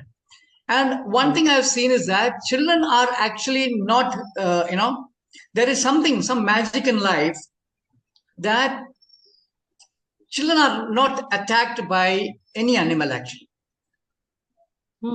That you can see. Even I have some videos of a leopard protecting a baboon child. I have another video of a lioness protecting an antelope. Children, I'm talking about child. So when it is in a child, in that stage, there is something in nature that overtakes us. Then how do you feel whenever you look at a small child? What is the feeling that comes to you now? Any child, or forget about human child. Look at any child. There is some kind of something that happens within you. Am I right? So it's very natural that so life design is not our egoistic design. I think this is what we are mistaking for. So there is a general principle in life, irrespective whether you are human or not human. So the life's intention is to sustain life. Please understand this. Sustaining life is the primary motive of life. She's being put down. She can play with my bag. We'll put it back again. Okay. So see, in the school thing, somebody is talking. Please, will you? Yeah. So in the school thing, no, try not to be too serious about it. See, actually we are playing a game, no? And I see other thing is that I go to also design schools, but I have now what I do is that I initiate learning. That's what I do. There is no ready-made knowledge to be taught. Okay. But of course, I do it for older children. For younger children, actually, see, these are all contextual. So whenever I'm kind of trying to give you one solution, please don't take it seriously. You have to look at your own context and then decide. So when I say government school, it is not that that every government school is bad and or every government is good. You have to look into your context and then decide how is that place. Because my brother's child, after 12 years of not going to school at all, went to a government school. And that is the best thing that happened in his life. But that government school, not like the urban government school, it was in a rural school. And it had all the, different environment. So before I, finish this, I want to tell you one simple story from Nasruddin Mullah. Nasruddin Hoja. So, someone who had a problem with the eye, he went to take advice from Nasruddin Mullah, Hoja. He told him, how is that doctor? I have my eyes, I have some problem with my eye. How is that doctor? Is he good? So Mullah says that, I don't know about that, but I will tell you my experience. Please note my experience. He told that, when I had a problem with my tooth, I went to the doctor, he removed my tooth. And there he stops the story. So whatever advices or whatever suggestions I gave, it is completely from my side and not to be taken seriously. You have to decide in your context. All right? So, and frankly, I don't give advices, actually speaking. Right? So, Smita. Thank you, sir. Good afternoon. I have a single child who's 8 years old. The way I see it is she goes to school only for 6 hours a day, So the rest of the 18 hours, she's at home. But being a urban setup, I feel everything is so mechanized. There's very little exposure to gain experience. And most of the time, all her friends are here. However, when I've observed, they're not playing, unless they are on maybe some games. Sometimes naturally they don't try and play. In fact, when she was a child, I used to run around and make them play also, just to get them in the role. However, how do we break this? Like now that she's 8, this has become a mold, and even few minutes, they get bored. They're like, no, we want something else. Maybe exposure to the digital world has done this also. Still, I don't know if there are solutions, but I just want to know. I involve her in day-to-day activities and all. However, still, how to go about bringing the change, and we being a product of the schooling also, it is so difficult to, unschool that thought.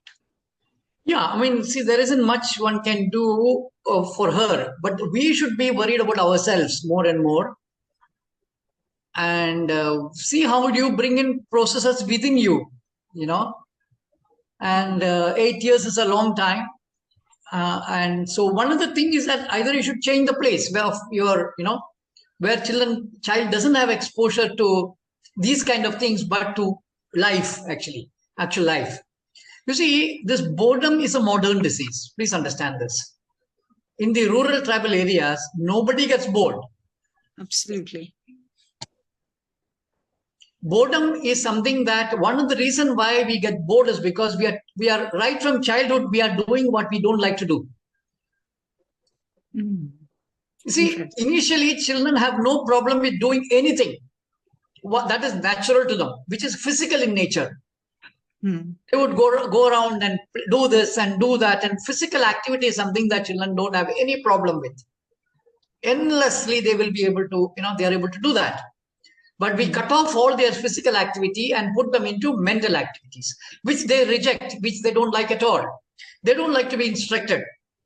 So so right from childhood, we are going against them all the time. We are instructing them, we are helping them. I always talk about the simple 2 activities. One is that when children learn to put their shoes on, chappal on, they're always mixing it up, and you are in a hurry, so you teach them. And they reject your teaching, yet you force. Same thing happens with putting socks. But what is wrong in putting socks in the wrong this thing? And ultimately they will do it right. So we are in a hurry. So we are actually killing the process that is there, which contains a lot of mistakes. We are impatient to that. We don't allow children to make mistakes, recognize it, and correct it on their own. We don't even have to point out that it's a mistake. They will do it on their own. So we don't have the patience to do that. That's precisely the problem. So unless children have see, other thing with children having friends is that in the modern scenario, they all belong to the same age group. This is a tragedy. Children should always mix with different age groups. Different age group means children. I'm not talking about older people. They should not actually meet older people. They are actually very harmful for children. Playing with children is not good at all because you don't have the same innocence and the same attitude of a child. An adult playing with child is really not good for children. It may be good for parent, for adult, but not for a child. Children should actually play with their own, children of different age groups. And that is the natural way of any village you go. That is the natural arrangement. But that's not what happens in the modern scenario. In modern scenario, usually children meet same age group everywhere. The parents are usually same age group because they must have maybe fell in love with each other and similar age groups. So they usually never meet anybody which is of different age groups. That's you see something we have to. Sometimes we have to take drastic decisions. Sometimes life compels us to do. Sometimes we do it on our own. Actually, life is showing us that we are on the wrong path. So we have to take some decision because. So this is the unmute and say and. So we will stop here now after Vikas. Hindi में बात कर सकता हूँ sir मैं? हिंदी में बोलिए ना. हाँ जी सर. एक तो काफी आपके वर्कशॉप वगैरह अटेंड करके सर, एक्चुअली मैं पहले भी आपको एक बार बताया था मैंने कि मैं गवर्नमेंट स्कूल में पढ़ाता हूँ. और पिछले 6-7 सालों से मुझे स्पेशली ट्राइबल बच्चे और जो गांवों के बच्चे होते हैं उन्हीं को पढ़ाने का एक मौका मिला है मुझे। हाँ तो मैंने जैसे जैसे मैं टीचिंग में इन्वॉल्व हुआ हूँ, वैसे हाँ वैसे मुझे लगने लगा कि मैं वाकई कर क्या रहा है, मतलब एज टीचिंग जो है सर, आपकी जो बातें हैं वो मुझे ऐसे मैं अनुभव करने लगा हूँ कि टीचिंग वास्तव में कराना कितना, मतलब एक जो आप कहते हो कि माइंड बॉडी को अलग कर रहे हो, उसमें बहुत बड़े स्तर पे वो काम होता है। तो सर आजकल तो मैं इन चीजों को देखता हूँ कि बच्चों के परिवेश या बच्चों के आसपास जो बच्चे जानते हैं, अब ऐसा होने लग गया है कि मैं बच्चों से सीख रहा हूँ, मतलब और इसमें जो चुनौती आती है सर, चैलेंज आ रहा है ना, वो ये आ रहा है कि सिलेबस में ऐसी कई चीजें हैं जो बेसिक नॉलेज से या उसके सेंसरी से कहीं मेल नहीं खाती है। अब जैसे जो प्रैक्टिकली तरीका है, एज ए टीचर मुझे भी तो नॉन टीचिंग को फॉलो करना है, तो मैं उन चीजों पे बात कर रहा हूँ जो उनके परिवेश से जुड़ी हुई है। जैसे मैं जहाँ भी पढ़ा रहा हूँ वो बच्चे माइनिंग एरिया में काम कर है, उनके मदर फादर सब या तो मजदूरी करते हैं या माइनिंग में इन्वॉल्व है, तो वो सारी चीजें जानते हैं, वो अपने आसपास की वनस्पति या परिवेश कल्चर सबके बारे में बहुत अच्छे से जानते हैं। तो कई बार मैं सोचता हूँ कि अगर ज्यादा से ज्यादा कुछ करना है इनके लिए तो ये किया जा सकता है कि इस परिवेश से ही कुछ इनको बेसिक जो मॉडर्निटी में मतलब मिनिमम जीवन जिया जा सके वो संभव किया जाए। बाकी ये अपनी लाइफ अच्छे से जीते हैं, इसमें कोई दो राय नहीं। और दिक्कत ये आती है कि मॉडर्निटी जो उनके लिए बड़ी समस्या बन रही है। गाँव में अभी मैं गया सर, गाँव में कहीं जहाँ जो वेस्टर्न राजस्थान के गाँव है, अगर आप वहां जाओगे तो वहां लगेगा कि वहाँ लोगों के लिए बोर्डम जैसा कोई शब्द होता नहीं है जो आप बता रहे हो, या फिर वो एक खेत में बाजरी उगाकर अपना जीवन अच्छे से जी रहे हैं, उनके लिए खेत पूरे परिवार को पाल रहा है। तो मैं इन चीजों को काफी फील करता हूँ। एक चीज जो मैं आपसे थोड़ा सा पूछना चाहता था, दो चीजों पे बात मैं सोच रहा हूँ। एक तो आपने अपनी बुक जो है उदयन वाजपेयी के साथ जो संवाद है, उसमें आपने एक लिखा है कि मन में पढ़ने की जो तरीका है, जो हम लोग मन में पढ़ते हैं, इसने माइंड बॉडी को और ज्यादा मतलब समुदाय से और काटा है आपको, कम्युनिटी से। तो सर मैंने अब पहले कोई समय में मैं स्कूल में बच्चों को जैसे पढ़ने की बात आ रही तो मैं कहता था कि तुम मन में पढ़ो, लेकिन अब आपके थोड़ा सा समझ मेरी पड़ी कि नहीं, मन में नहीं पढ़ना है, अपनी सेंसरी को साथ में रखते हुए इंद्रियों के साथ पढ़ो। तो ये चीज हो रही है, तो इसके बारे में जरूर आप बताएं। और दूसरी चीज सर, एक में मेरा जो रहता है कि आजकल एक जो हम लोगों के सामने रहता है कि जो कोरोना टाइम आने के बाद कुछ बच्चे पिछड़ गए हैं पढ़ने के मामले में। जैसे जो 6 क्लास के बच्चे हैं वो नहीं पढ़ पा रहे हैं, तो एक थोड़ा सा अब ऑर्गेनाइज ढंग से पढ़ाने का जो तरीका है वो ज्यादा काम नहीं कर रहा है, मतलब उनको पढ़ाने कैसे सिखाया जाए। तो मैं आपसे थोड़ा सा ये जानना चाहूंगा कि आपने एक बार कहा था कि क्वांटम कॉन्सेप्ट जो है वो जो उस बुक का जिक्र किया था उसके तरीके से आप कर सकते हो, तो ये थोड़ा सा उस पर आप बात करें ताकि मुझे थोड़ा सा प्रैक्टिकल सॉल्यूशन मिल सके। बाकी तो आपने कहा कि हर व्यक्ति अपने परिवेश से सीखेगा, तो अपनी समझ बढ़ाना है महत्वपूर्ण, तो ये है सॉल्यूशन पे जाने के स्थान पर थोड़ा ऑब्जर्वेशन थोड़ा बढ़ाना है, बस यही है सर। एक्चुअली क्या है कि विकास, ये मैं जो मन की बात कर रहा ना, मन में पढ़ना है, इसका अभी वो कॉन्टेक्स्ट अभी मेरे को याद नहीं आ रहा है, लेकिन अभी मैं आपको बोलना ये चाहता हूं कि मन में पढ़ने का मतलब है कि लैंग्वेज द्वारा पढ़ना। लैंग्वेज मन से जुड़ जाता है और जो वर्ल्ड है वो सेंस से जुड़ जाता है ना। जी जी। सेंसेस, क्योंकि our senses have access to the real world, है कि नहीं। जैसे मैंगो जब बोलेगा तो आपको मन के अंदर एक इमेज आ गया, वो लैंग्वेज का है, लेकिन जब मैंगो दिखेगा ना, जी जी अंडरस्टैंडिंग है। जी। आम बोलेगा तब भी तो आपको आएगा ना। तो लैंग्वेज जो है वो मन के लिए एक कनेक्शन के लिए बनाया गया है जी। एक्चुअल लर्निंग वर्ल्ड का ही होता है, ठीक है ना। ये लैंग्वेज एक माध्यम है, लेकिन मॉडर्न एजुकेशन में ये माध्यम ही बन गया कंटेंट ऑफ नॉलेज। ये प्रॉब्लम है, क्योंकि वो जो चीज के बारे में बोल रहे हैं वो तो है ही नहीं है, उसके बारे में बच्चों को मालूम भी नहीं है। तो ये डिस्कनेक्टेड जो नॉन कॉन्टेक्चुअल चीजों को ही सिखा रहा है। एक्चुअली क्या है कि विकास, ये चीज में ना थोड़ा सा और जो कैसे पढ़ाना है इसमें और काम करना पड़ेगा, क्योंकि मैं जो ये जो डीपर इंक्वायरीज के लिए चाहिए, मैं इसलिए इसको इम्प्लिसिट नॉलेज की बात किया।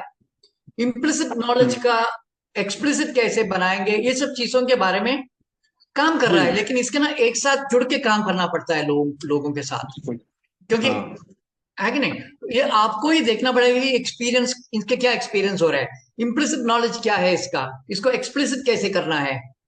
जैसे मैं एक अच्छा एग्जाम्पल बताता हूँ। ये जो हमारे जो अभी मैं शिफ्ट करता हूँ अंग्रेजी में। जी जी। तो see all of us were able to speak very well by the time we reach 5-6 years old, you know, without any grammatical problem. But if you recollect your learning grammar in the third standard, fourth standard, wherever it was taught, I think it was one of the most boring experiences. Am I right? Learning grammar was the worst experience. I'm wondering, why is it so? The fact is that we already knew grammar. We already knew the function of grammar. It is to, you know, organize the words together and create proper sentence. That we were already doing it. So ये implicit knowledge जो है, how to make it explicit is something that we need to start exploring. See, this is an exploration that hardly anybody has done. So whether it is intuitive physics, so again, I want to talk about my child, my brother's son, who did not go to school for 12 years. He went to a school. Then when he passed his exam, 12th or whatever standard, we found that he got very good marks in mathematics, physics, and chemistry, and no other subject. Language was bad, every other subject was bad, but his mathematics and physics was very good. The reason being that he had already lived those concepts experientially. So when you engage with the world, you're actually implicitly understanding the way the world functions. What is science? Science is the understanding of how the world functions. It's simply that.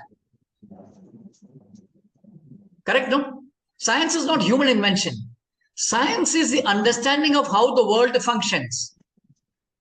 So when somebody has lived that, when he went to school, you know, whatever the teacher told was only putting names to things that he already knew. You see, that is implicit knowledge becoming explicit. So the primary criteria for understanding the world is first you live it, first you experience it. How many of you actually remember learning friction and fulcrum and force and all that, and actually understood all that? Hardly anybody understood all that. Correct, no? But now I will tell you that when this child was around 5-year-old, 4 or 5 year old, he was asking one question to his father, that there was a something slanting had kept, and he found that when you keep a ball over there, it rolls, and when he kept a square piece, it was dragging. He was asking his father, why is this dragging and why is it rolling? You know? And of course, my brother did not answer. So it's very important not to answer any questions, because our silly mind will give some silly answers to that. No, don't, because our knowledge is very poor. Don't answer. Allow the child to explore further and further and further. Because it is through observation that the child is able to make sense. He doesn't have words for that, but he understood that a ball rolls and a cube drags. Simple understanding. You know? So what I'm trying to say is that this is an area that we need to explore. That if suppose we want schools, how should we reimagine schools in such a way that actually we have people who are truly in love with knowledge? Now you tell me, how many of the people who have come here are in love with anything that they've learned? Do you have interest in grammar? Do you have interest in physics, chemistry, any subject you take? We produce people who doesn't like anything that they've learned. So what is the point? So what we should do is that it is really important to understand that and this is the reason why we produce people with absolute boredom. My brother's son doesn't have too much boredom because he is now looking at life and understanding things in a very different way. You know, boredom is for people who are absent to the world, but who are present continuously, who are observing life. There's no sense of boredom. Okay, I think we will stop here, and please join and collaborate and try and take part in what we do. You see, and it's not our work; it is everybody's work. Please understand it in that sense, and try and connect and start exploring this.